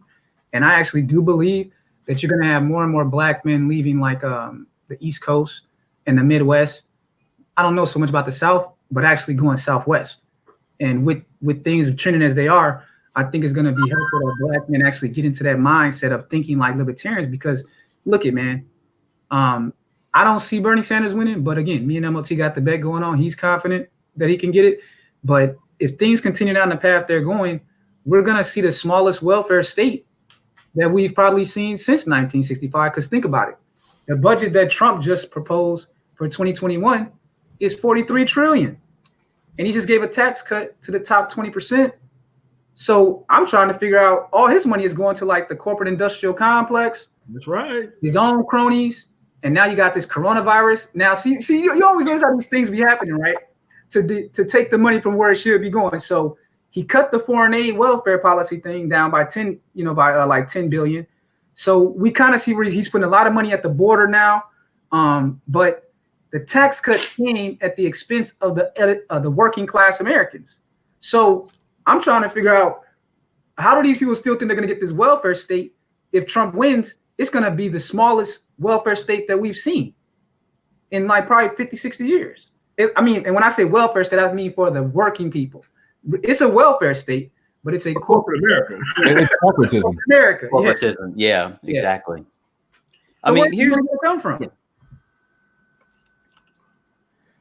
Yeah, and resentment for that dude. By the time if he does get a second term, that party is going to be finished because whites are going to realize as each year go on how screwed they're going to be. I'm telling you, they're going to lose the white working class forever if that dude get a second term. Shout out to Sir Charles. You got the mic. I just want to shout out to brother Sir Charles, man. I really appreciate that. You supporting the discussion and supporting the panel. You know, your eyes and ears are very much appreciated, brother. Yeah, I agree with. I mean, what the policies that we have now, like for example, is my position. We don't have a free market system. We don't live under free enterprise, which is why I'm against kind of the socialist, leftist, economics perspective, because oftentimes they'll say that, well, capitalism doesn't work, we need socialism. I'm like, well, we don't live under capitalism.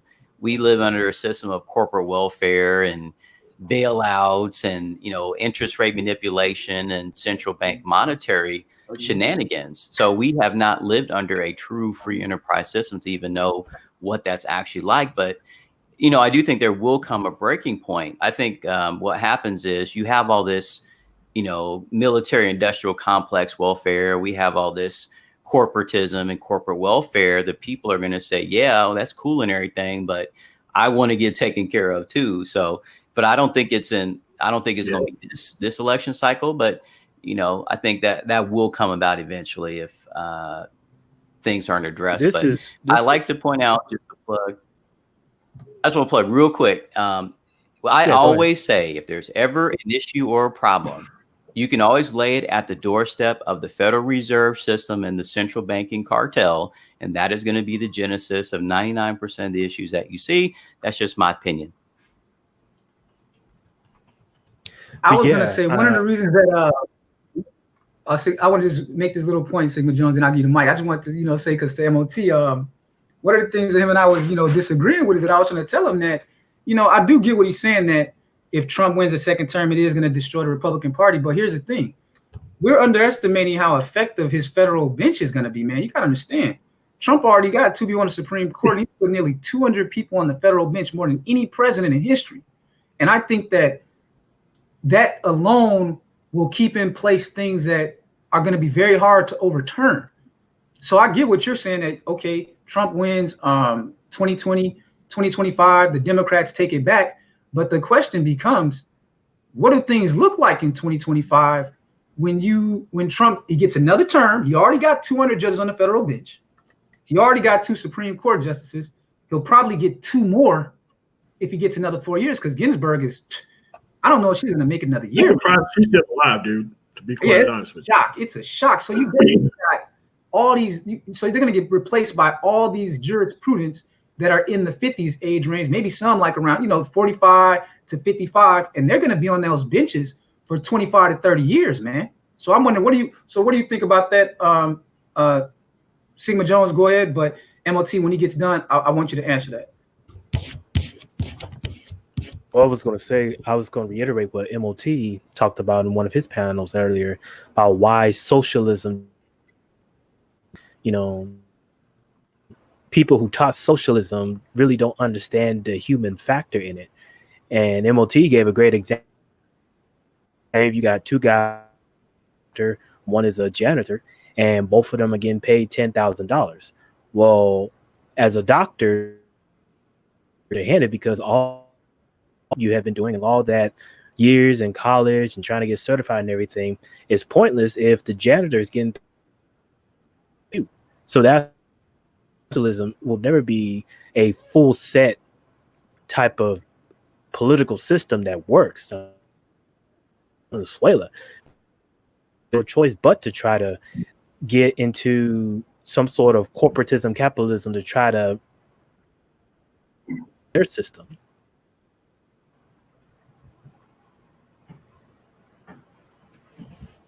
Yeah, it's going to be very interesting, man, because when you combine all the things that have happened, you know, with the bailout money going to Wall Street, which created this whole thing, that caused its own problem. But then by the corporate banks being able to get Trump in there, they were able to stabilize what they got in the largest corporate welfare payout in history. And now they're going to get everything that they want on the courts if they get another Trump. And he's actually even talking about another tax cut. So people are going to start having to realize you're going to have to look within, man. You're going to have to start really extending your networks. You're going to have a lot of family members that you haven't seen in a couple of years hitting you up looking for a place to stay, possibly, if Trump gets another win. I'm just being honest. Because the cost of living is going down right now. The cost of living is going up. You're going to have less help coming in. So I'm just, you know, I think a lot of people are going to be getting calls from relatives they haven't seen in a few years. Like, hey, you got a room to stay? Because there was a lot of layoffs that happened this year that no one talked about. There were a lot of things happening down south right now. You're seeing a lot of people live together that's never even been seen together at all in like the past 30 years. It's already happened in the South.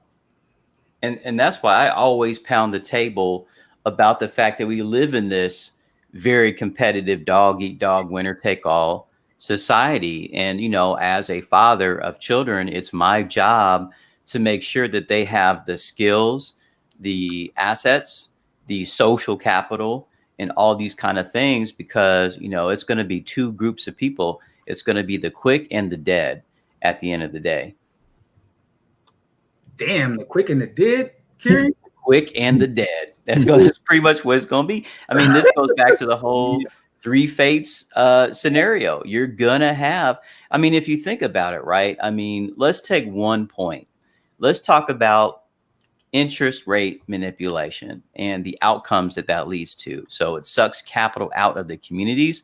That's why a couple of years ago, you probably see a bunch of people running around talking about we buy gold, because basically, you know, they wanted something tangible and they were giving you these fiat dollars as a response. You mentioned the tax cuts. There was a whole bunch of stock buybacks that was going up until maybe earlier this year, probably still going on. But, you know, a lot of this money is basically flowing to assets. So, you know, up until last week anyway, stocks, bonds, you know, real estate, art, you know, the capital isn't getting to Main Street. And those who are not part of that creative class, that business owning class, that, as I call it, the creditor class, if you're not a part of that, you're going to get absolutely destroyed. And nobody outside of us is really talking about it and how that relates to, you know, ADOS men, black men. You know, how are we going to navigate this? Because I don't see, just like you mentioned with the courts, I don't see this changing anytime soon. If you don't have the wherewithal, the facts, if you don't understand how this system works, you're just going to get run over. Yeah, and again, so even what you're saying with the getting run over part, it's like, where were all these people at during Barack Obama trying to stop that train from coming? If you already saw it, if Eugene Robinson, he already saw the train coming in 2010. So I'm wondering, where was all these people trying to at least slow the train down? Now, all of a sudden, everyone is acting like they care, but none of these people that I know of created their own political action committees. None of these people got their own lobbying team. And if they did, the lobby dollars didn't go to fixing anything, because everything is continuing on that train. And that's kind of where I'm at. I'm just wondering how they're going to stop something like, you know, like what Xanatos and I were talking about earlier, which you carry about the emergence, right? So we're talking about this biracial population, which in 2010 was about 7 million.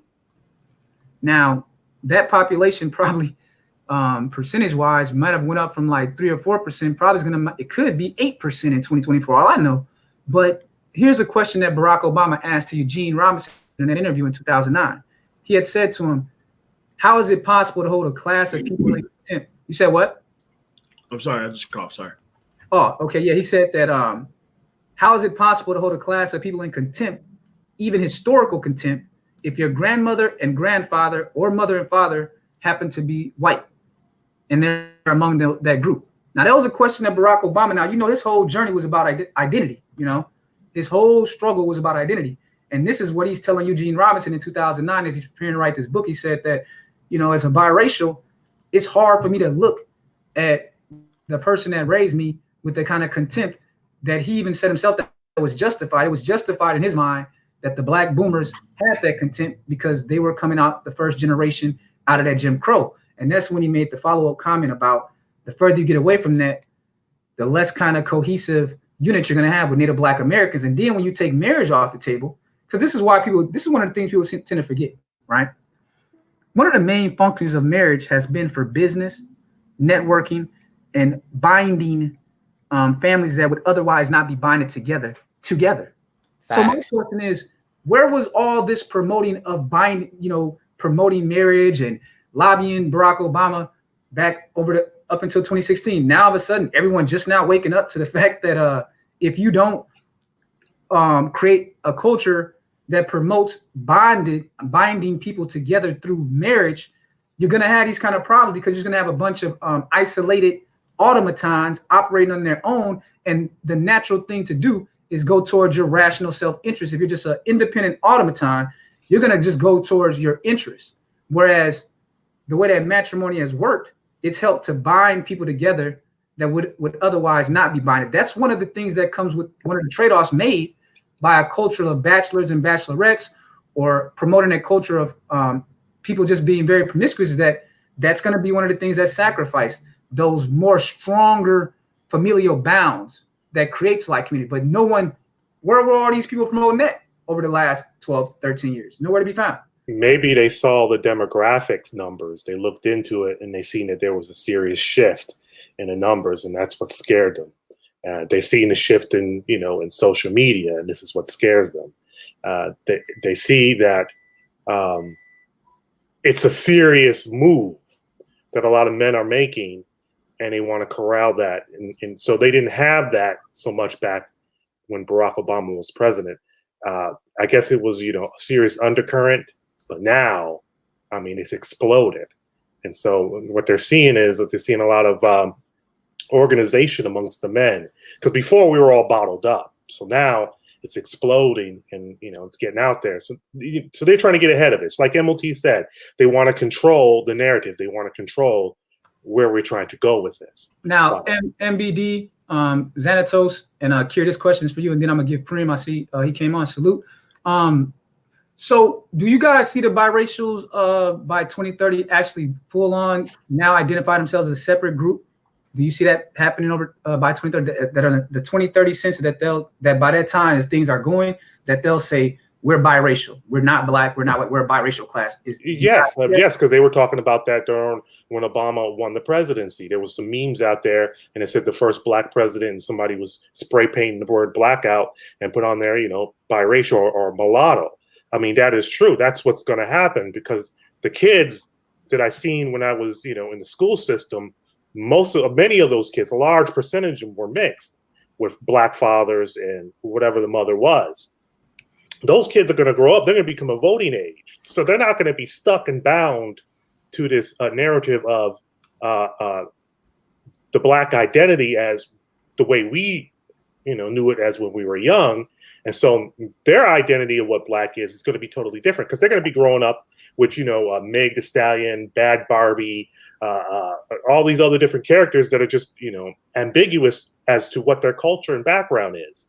And so you're not going to be able to tell them what black is. They're going to tell you what they figure. Because, I mean, you got it going on right now with, the gender politics. You don't think that's going to spread over into, racial politics? People are thinking they're women when they're men, or thinking they're men when they're women. I mean, come on now. You can't tell a mixed person that you're not mixed, you're black, when you got RuPaul telling you that these men are really women. It's just not going to work like that. There is a book called Beyond Black and White Politics, something like that. I have to look up the exact title, but this was written by a academic, and she looked at the numbers. So what she found, among other things, is that multi-ethnic girls tend to identify as multi-ethnic more than the boys. So if you have a biracial black boy, that biracial boy will tend to identify as monoethnic. In a lot of cases, if it's a black and non-black pairing, that boy tends to identify as black. And, I have a son, he's getting, close to the teenage years. And it's interesting because, his mother's Japanese. He has kind of looser hair, very fair skin tone, whatever. He goes to these athletic things. He has an athletic team he does. So he hangs out with this, very dark skinned little boy, and they're like fast friends, and, they relate to each other. They play games and talk and laugh. So I don't think, like, for example, some people are saying that, the biracials are going to go off and they're going to form this group and they're going to just hate everybody. I'm not exactly sure that's true, because in my situation, I take my kids over and we go to the cookout, and my daughter loves hanging out with her cousins, and my son plays with his cousins. So I think that, for those who don't have multi-ethnic children, those who aren't raising multi-ethnic children, then they don't really see the nuances of that. So the book also went on to say that a lot of these multi-ethnic individuals are very SJW-ish in their politics, because even though they don't necessarily identify as, say black or white or whatever, depending on the background of the multi-ethnic child, they do, since they are coming from these two cultures, a lot of times they are very sensitive to things such as injustice and things like that. So, she did the analysis. And so a lot of these college age multi-ethnic children are actually very conscious about, race and discrimination and equal treatment and things like that. So it's not always a zero sum game, but yes, you are going to have people that are going to say, I am this and that. So in my own situation, a lot of people rightfully say that mixed people aren't Black.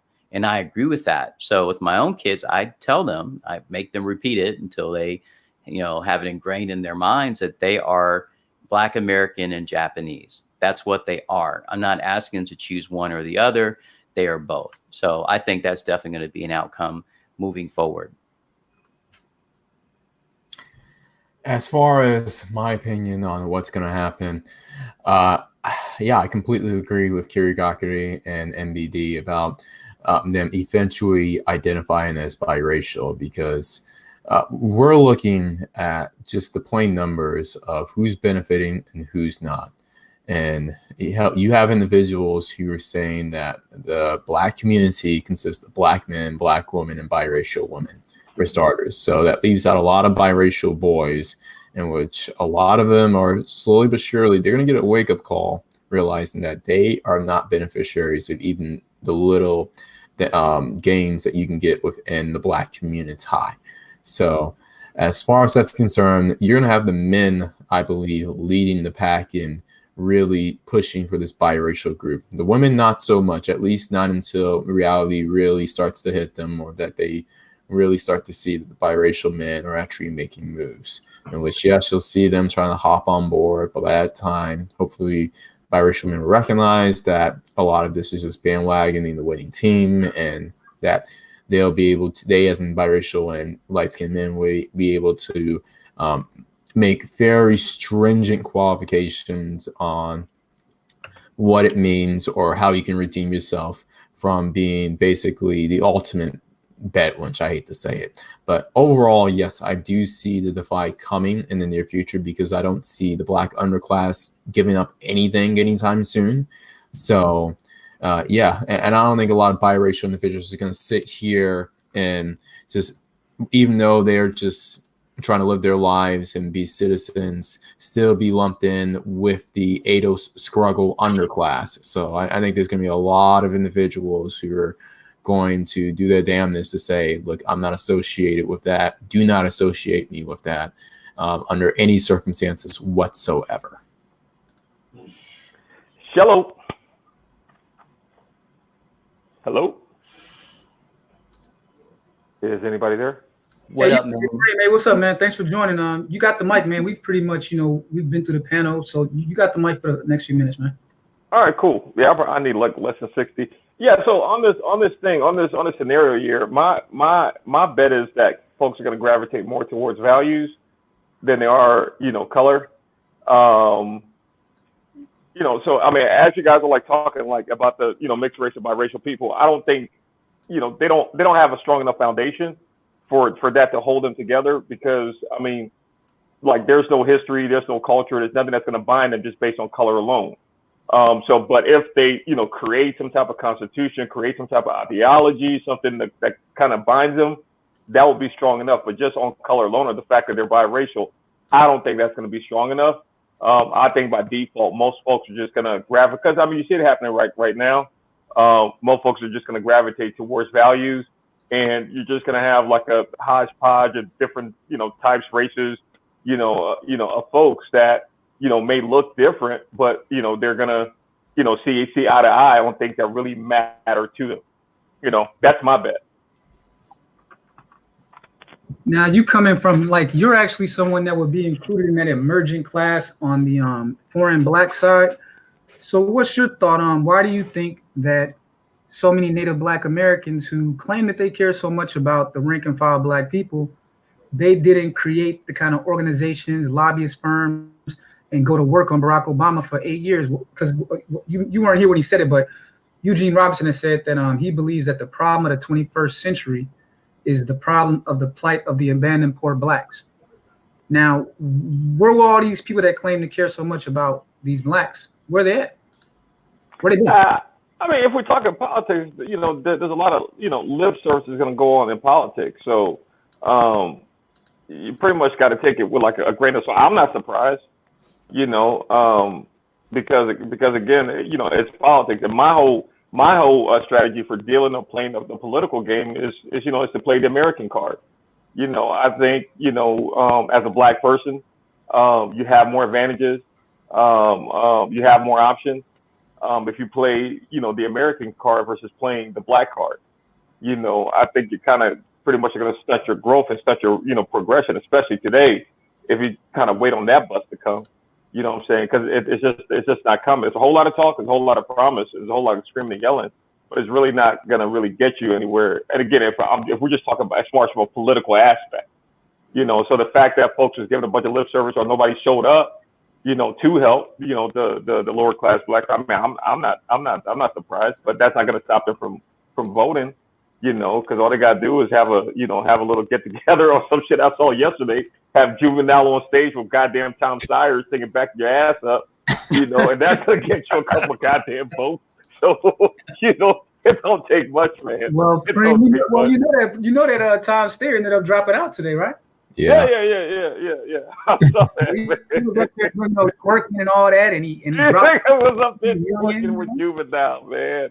It's almost like laughable, isn't that when it comes to pandering to the Black American voter, like they do the most minstrel type. This is how they look at you. I mean, they look at you as like children. Okay, they do the same plan, even though we're in a digital age of information. Correct. We're supposed to have the most informed population.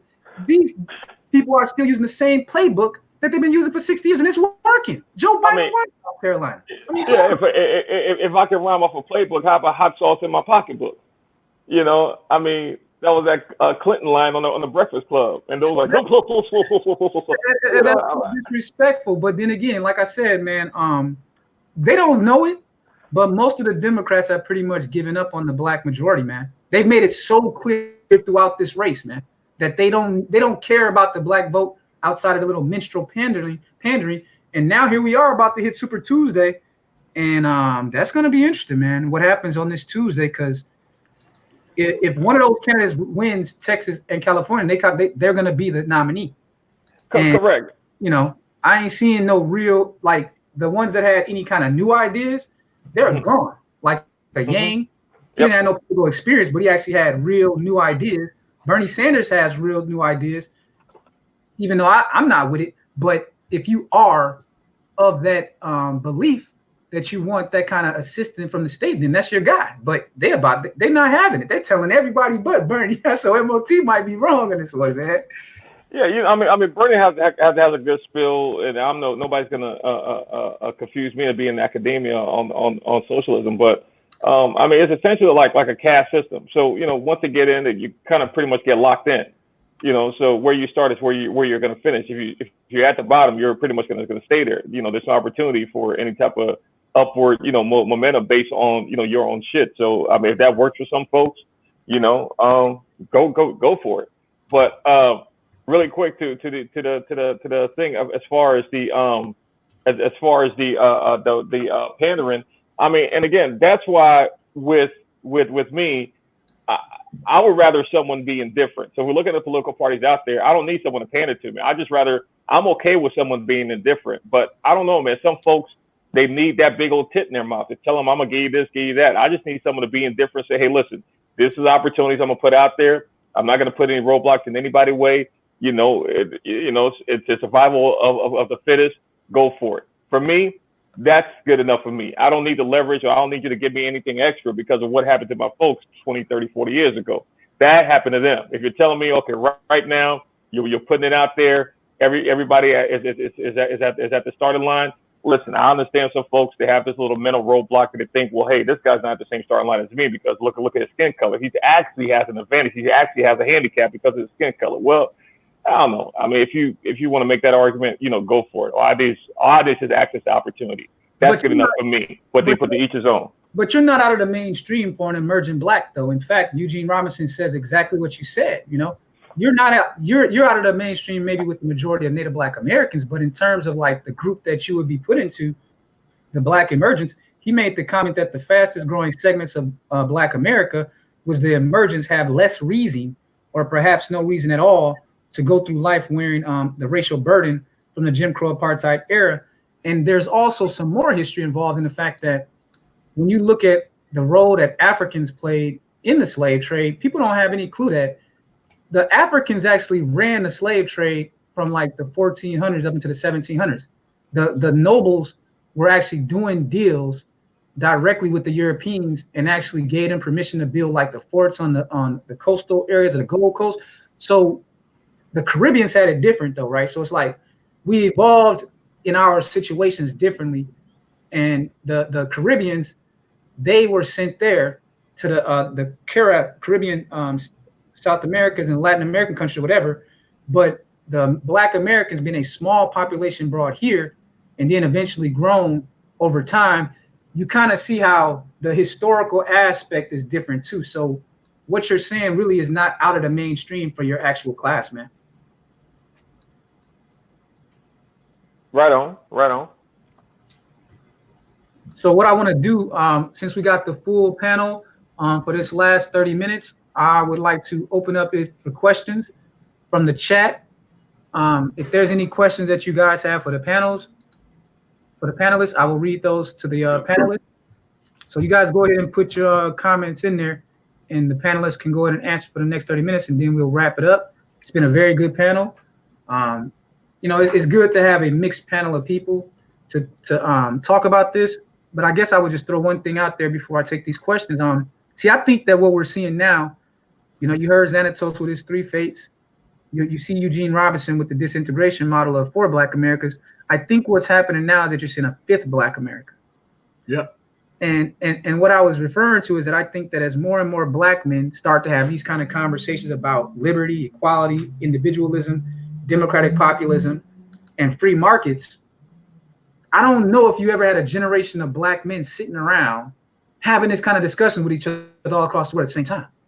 Nope. Just actually going through the canon of literature from each field, talking about it, how it applies.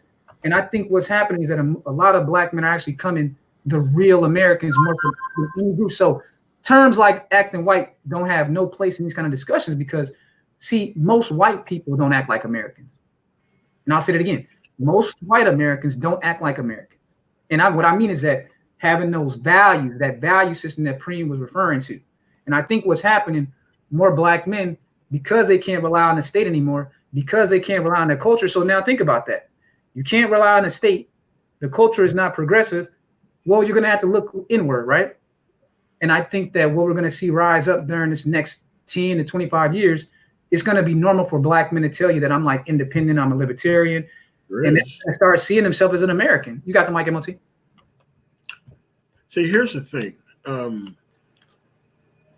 People are not going to vote for the people or the party or the policies that's anywhere close to the failure era that Black people were in.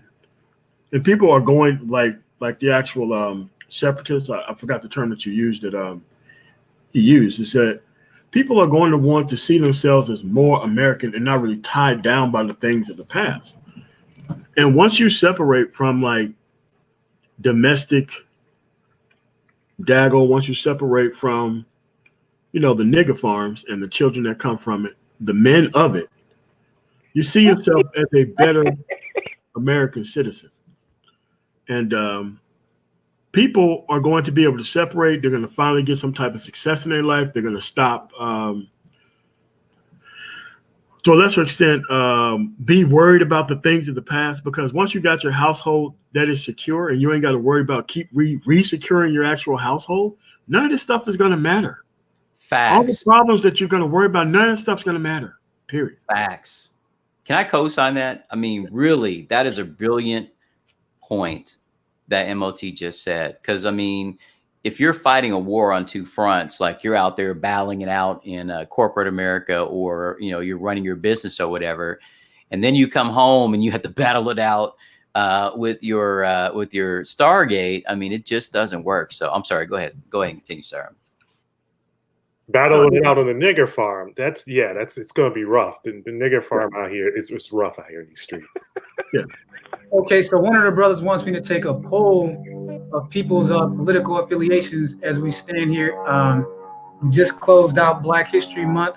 That was one of the reasons why I wanted to do this panel. Was kind of like, a goodbye to Black History Month and a welcome into the spring. But the brother wants to know what people's political affiliations are. So if you consider yourself to be an independent, press 1, 2 for Democrats, and 3 for Republicans, and 4 for other. We'll just do it like that. So for me, I consider myself to be more of an independent, I say with a capital I, and a libertarian with a lowercase l. And again, I actually think that the Black man will be the one that's going to really carry that flag more than anyone over the next decade. So we'll definitely have some panels where we talk about some of that literature, some of those platforms, and how Black men, what their role can be in bringing our views on stuff like that. So someone in the chat wanted to know what you guys are. You could just tell them. I'm independent. I used to swing more Democratic back in the day, but to see what's been going on lately, it's the same old cycle over and over again. Nothing changes.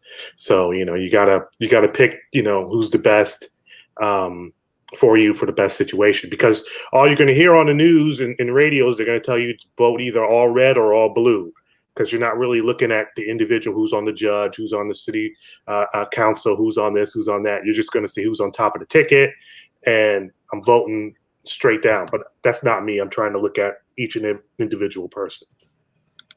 For me, I'm a independent and identify as a Lemuel Haynes, Frederick Douglass, classical liberal. Basically, the classical liberalism that was written and expounded by those two gentlemen. That's my political outlook. My political outlook is definitely more independent, as I said, as King Sigma said, with a small lean libertarian L. As I said, I do believe in free markets, at least to the point that it doesn't affect individual lives. I definitely see myself more in the civic nationalist kind of idea, where a nation is better suited by its allegiance rather than by religion or skin color or even political identity. My values are libertarian, independent, but I'm voting all conservative in 2020.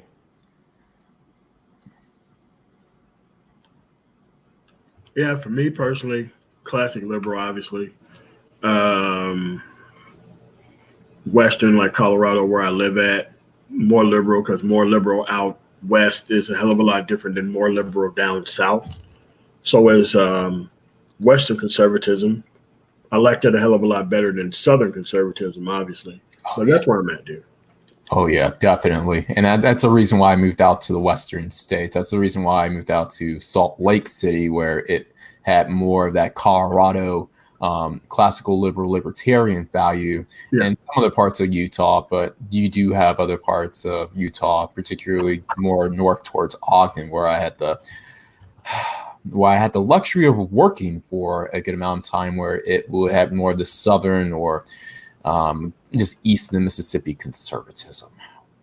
Were you guys surprised at the chat? Like, we got pretty much, it looks like it's almost like a 50-50 split between independents and Republicans in that poll. No Democrats at all in this chat. And that seems to fit the trend that we've seen since 2016, because people have forgotten that in that 2016 data, it showed that like 7% of Black men voted independent, and like 12 to 15% voted with the GOP. And that's why I said to Kerry before that I thought that it was going to end up being like 25% for Trump, maybe like 12% for independents. And I think that's what's going to kill the Democrats, is that about a quarter of those Black men are probably going to vote Democrat. Vote Republican.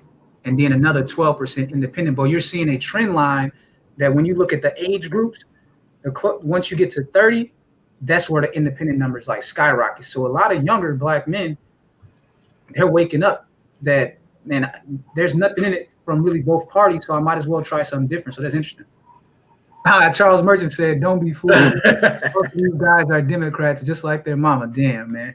Oh. Oh, he said y'all some fake independents Republicans out there, man. That's Charles Merchant. Get at him, man. Man, because at the end of the day, as long as you're in league and in line with caring about, nigga farm class people, dude, there's no way you're anything but a fucking that shit. So it's like, look, that stuff isn't gonna survive. You got to be able to make a move while you can. And you can actually get a return on investment when you actually invest in politics. It's just not that damn hard. You get 1,000, 2,000, 3,000% back on the money that you invest. You get your own company and stuff that you can separate. It's really just not that hard. But they want to be led by a woman and have all this stuff happen for them. So I'm not sure how that's going to work. So that's just where we are, man. So what I'm going to do later on today is I'm going to talk about the upcoming war that's brewing on the circuit that you can see. It's going to be the last bastion of Black YouTube. You're going to have, on one end, you're going to have the dating coaches, male feminists, hotep communists, the nigger farm children, the trillbillies, the gynocentrics, the unreformed criminals, the independent woman, the Black feminists, and the homosexuals up against male agency, male autonomy, feminine women who can actually fit it within brothers' lives, productive men, upwardly mobile brothers, people from the diaspora, Africans who actually can work with actual people, Black people here in the biracial class. That's what it's going to be. You're going to have those two people fighting it out because one group of people can't survive without the other. And that's something that they don't get. Well, okay. So what I want to do, I'm gonna bring up this statement. Ray Alexander here sent me the article that was part of the basis of Eugene Robinson writing Disintegration. So like I told you, it was part of a Pulitzer Prize winning series, but he actually got his inspiration from a scholar named Charles Johnson, who a year before had talked about this. So what we're gonna do to close out is that just want to get you guys' thought on what Charles Johnson originally wrote back in 2008. Because again, man, this is something that when the Democrats took the supermajority in 2008, we forget that they had a supermajority in the House, the Senate, and the presidency. They could have done anything they wanted, basically. Sure could. Damn near, because again, remember, there were all those vacancies on the federal courts that they never filled up. Because remember, Barack Obama assumed that, we got this supermajority, we go have this. Then the Tea Party came. No, that's not what happened. Mitch McConnell blocked every single one of Barack Obama's judge appointees. All of them. True, but here's the thing. When they had a supermajority, they could have changed the rule to 51% and a simple majority, but they didn't. No, they did mess up on that rule change. I mean, what did the Republicans do as soon as they got stab them in the back? Every single chance they got. Exactly. So what I said, so MOT, you can't blame the Republicans for playing the dirty game that they played. They shafted the Democrats on the Supreme Court. Yeah, they did. They told them, no, don't change the parliamentary rule to 51%. Guess what they did as soon as they got power? They changed the rule to 51%. The Republicans, I don't consider white conservatives Americans at all. I consider them white conservatives. They don't. Every problem, most of the problems in the country when it comes to domestic terrorism always came from these white conservatives from the South, and they're suffering the maximum level of consequences for it. And as time go on and as the biracial class rise, these people are not going to have any power, period. I'm looking forward to these people no longer having that much kind of power. Okay, well, these are ethno-nationalists. They're no different than the far right in Europe, as far as I'm concerned. And it's a reason why these assholes were deported from their native lands to here. I think a lot of Europeans saw that these individuals were the rejects of their country, and then they shipped them over to either here or Australia historically. And we see that how their descendants act. And yeah, to be honest, the only thing that has really kept them in power is them not getting their Nuremberg wake-up call. Yeah, they should have never been allowed back in the Union. Who knows where the fuck we would be if we gotta do a panel on that, because I like reading like a lot of revisionist history, and we definitely got to do a panel on that one. That'll be fun, like to think about like what would happen if they would have gotten the Nuremberg trials during Reconstruction, because I already got some notes on that are not well known that I think you guys like. So we're gonna do that one day. But so here's the article from Charles Johnson. and it was called The End of Black American Narrative, that inspired the Disintegration book and the brother Ray Alexander sent it to me. Shout out to him. So it says, so this is his conclusion. But if the old Black American narrative has outlived its usefulness as a tool of interpretation, then what should we do? The answer, I think, is obvious. In the 21st century, we need new and better stories, new concepts, and new vocabularies and grammar based not on the past, but on the dangerous, exciting, and unexplored present, with the understanding that each is, at best, a provisional reading of reality, a single phenomenological profile that one day is likely to be revised, if not completely overturned. These will be narratives that do not claim to be absolute truth, but instead more humbly present themselves as a very tentative thesis that must be tested every day in the depths of our own experience and by all the reliable evidence we have available, as limited as that might be. For as Bertrand Russell told us, what we know is always vanishingly small. These will be narratives of individuals, not groups. Boom. And is this not exactly what Martin Luther King Jr. dreamed of when he hoped a day would come when men and women were judged not by the color of their skin, but instead by their individual deeds and actions and the content of their character? I believe this was what King dreamed of, and whether we like it or not, that is the moment now. Now, notice, this was the basis of Disintegration, but he left that out on purpose because he didn't want to leave it on the worst kind of note. So Eugene Robinson left that part out right there, that what was going to happen is that the narratives of individuals was going to begin to supersede the collective vision by the time, 2010, 2012 come around. So I just want to get you guys' final thoughts on the topic and on that last statement, and we're going to go ahead and get up out of here. Preem, let's start with you. Yeah. I mean, I think that two things. One, that's actually what's happening. Right now is folks are going more towards wanting to be judged on their merit because they're seeing like the collective whole may be pulling them down, and just having that folks think it's a bad thing, but just having that self-interest mindset, that individualistic mindset is not common in everybody because it means, hey, I'm gonna go out here and what I kill is pretty much what I eat, and everybody isn't gonna be willing to go ahead and take that up. Some folks can be like, hey, listen, let's just all go ahead and do it together. But I think what's happening now is that folks are becoming more emboldened. This takes me back to 2016. Yeah, was the last election, November the 7th. When my homeboy called me and said, man, did you see it? Did you see it? I was like, what are you talking about? Did you see it? Did you see it? I was like, what you talking about?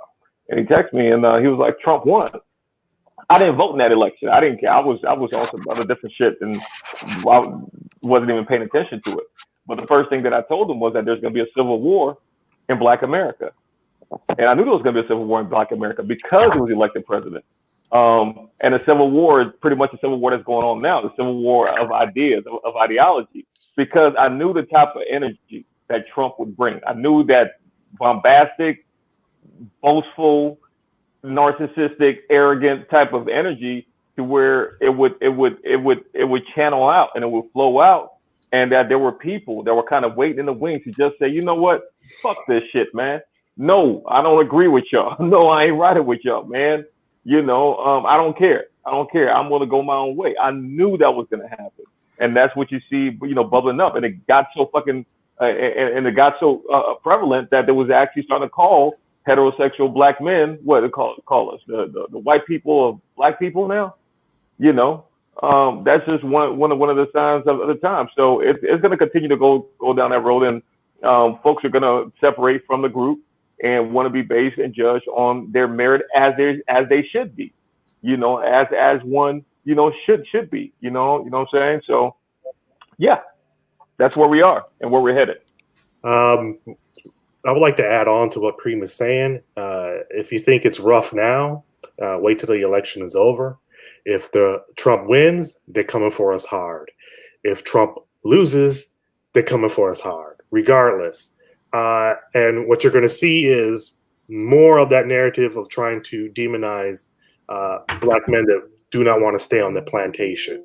But I have some bad news for all the people that want to save the existing community. Jesus is not going to save you. Allah is not coming to save you. Aliens are not coming to save you. A zombie apocalypse is not going to save you.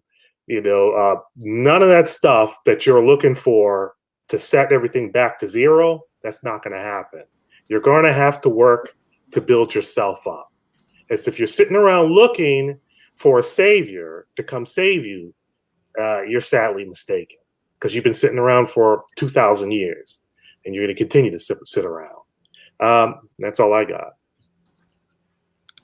All right, so I want to jump in real quick. So firstly, I, for one, welcome our zombie apocalypse overlords. So hopefully they come through to save us. Yeah, so, I mean, this is a great piece of the chat. There's definitely some variances of opinions. I'm very strongly held opinion. It's good that we talk about this, because I've made the point in my live streams that basically, most of us here grew up in the, 70s, 80s. What I'm saying? We all kind of watched the same shows. We had similar hairstyles. We ate Blueberry and Captain Crunch cereal on Saturday morning.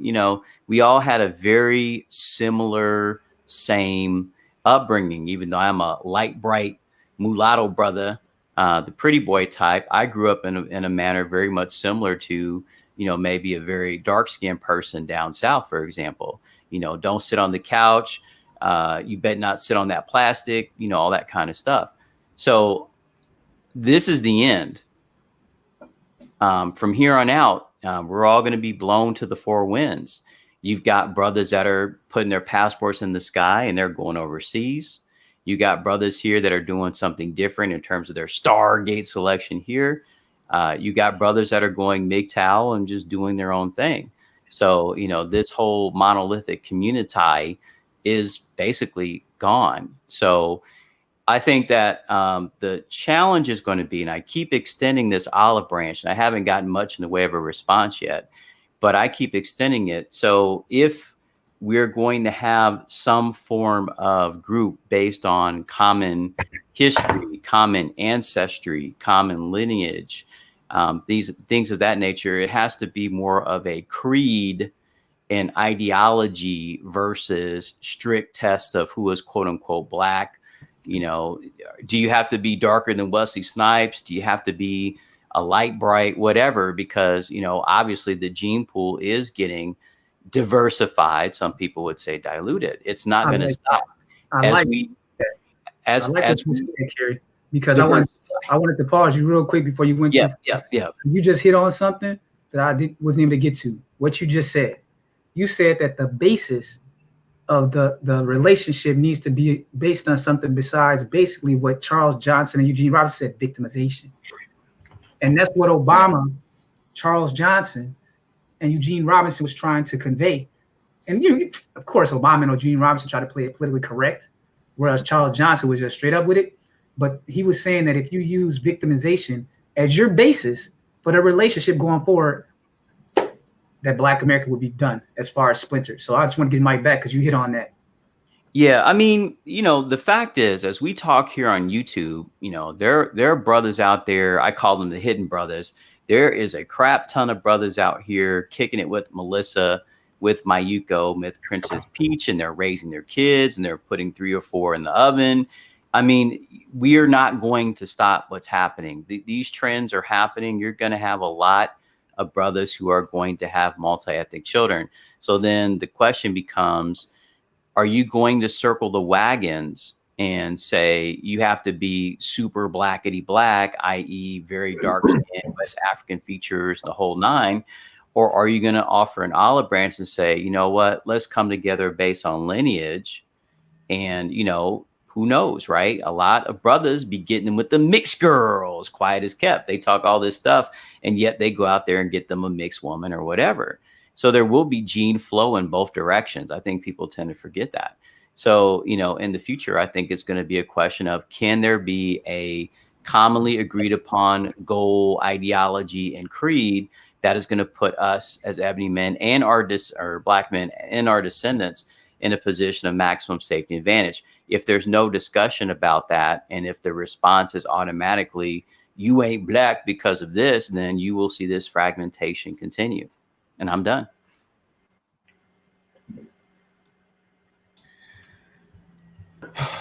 For me, honestly, it's about black male autonomy, which has been one of the things that has been prohibited throughout this history, whether it's from the outside society or the inside society.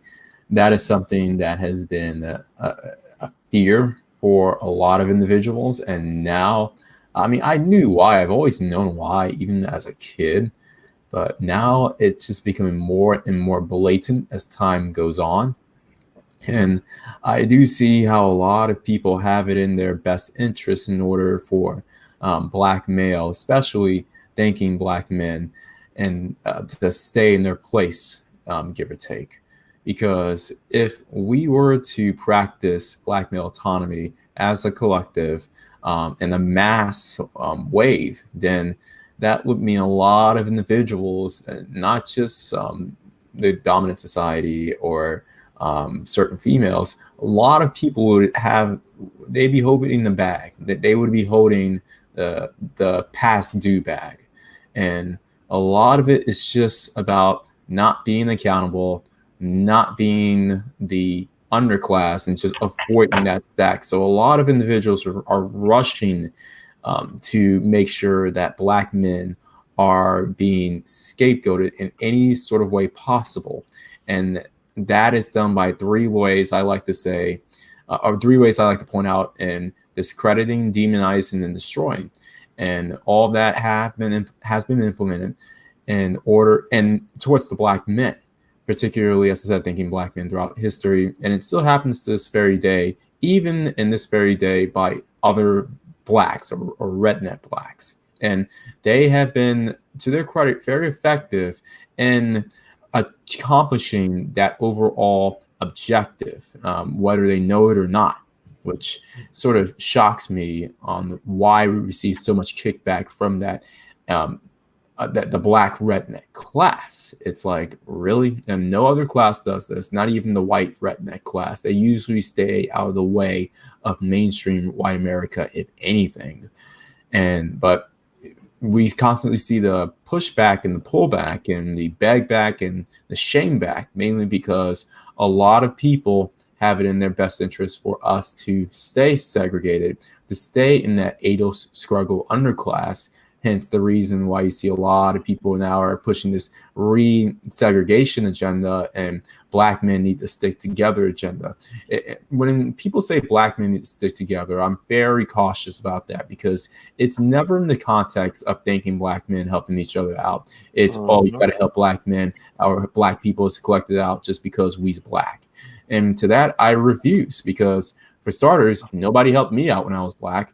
And two, when I did see the quote unquote black collective helping each other out, it was always from usually underclass blacks helping each other out in a certain way. And to that, it's like, oh, okay, you got to follow the script. You got to be on code or have some sort of swag in order to get that help, get that assistance, etc. Otherwise, you can forget about it. And you know what? That's the reason why I don't really buy into this race first narrative of just blacks helping each other out just for the sake of being black. Now, if you want to help thanking black men out, I'm for that. But as far as just race alone, I call grok, because you know what? One, I've never benefited from it, and two, it only serves to help the black underclass. It's sort of like hire Pookie first and hire Lawrence last, and do the reverse when it comes to firing. And I think what a lot of the ADOS struggle on the class wants is just the same thing as the quote unquote dominant society, except for whites or whoever. It's just for the struggle underclass blacks. Because it's a flawed concept. It's a flawed concept. It does not work. The whole, black men looking out for black men just on black men on color shit. It's 100% is a flawed concept. It it doesn't work because the way things think. Can I go Sigma, or are you moving things around to close it out? Oh no, get your last statement in, bro. Get your last statement. Yeah, because I mean the way things work is if you just let it just go about in its natural way, the folks that are better yoked together will naturally find themselves together. They'll find themselves in the same places. You'll look over and you will have busted your ass to be in a certain place. You'll look over, you'll see another brother there, and there's no fucking way in hell he could have gotten there if for not him busting his ass too. But if at the very beginning of heading up there, you're like, okay, I'm gonna go ahead and I'm gonna go up this path. I'm gonna bring a bunch of brothers with me. You'll spend more time trying to pull niggas with you than you will getting ahead. I mean, it's like right now. One of the observations that I made recently is like when I'm in certain rooms and I'm looking around, I rarely see other brothers. When I was just down, at this tech thing. Not to say there aren't brothers in tech, but I didn't see any brothers in the room. However, that doesn't mean that I didn't build relationships and with the people that were in the room because we share same value. We have a lot of stuff in common. Now fast forward, same company, same industry or whatever, they have something here in Atlanta. There were some brothers there in the room.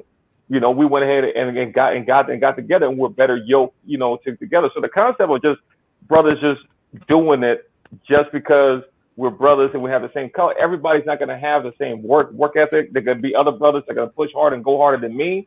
I'm going to push hard and go harder than the other brothers. And once we get to a certain place to where we may have to come together and form like Voltron, we know the brother next to me, he's a killer. You know what I'm saying? Because he did what he had to do to go ahead and get to this point. See, folks want to get together and kumbaya before they've even made any fucking progress yet. First get to the first little milestone. First get to the first place. Look around, find someone else, and then start exploring the idea. But folks want to kumbaya and join together and have meetings and organize and have meetups and do this and do that. When ain't nobody gotten out the goddamn dugout yet.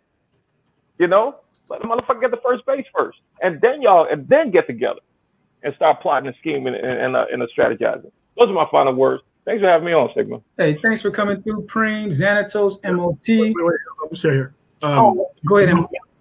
No, my final comments is just that, hey man, individual effort is what's going to be able to win the day. We're finally American citizens.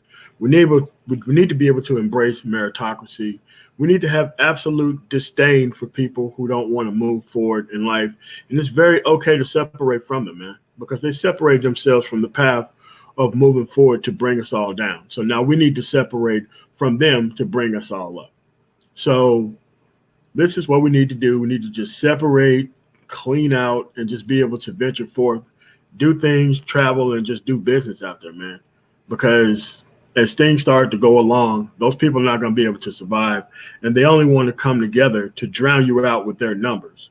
They know our numbers are not even big enough to where we can work together and kind of lead them alone. So they're trying to stamp out what progress Black people can make by trying to strip us of ours. So you just can't let them do that. And on Monday night is when I'm going to go over this thing.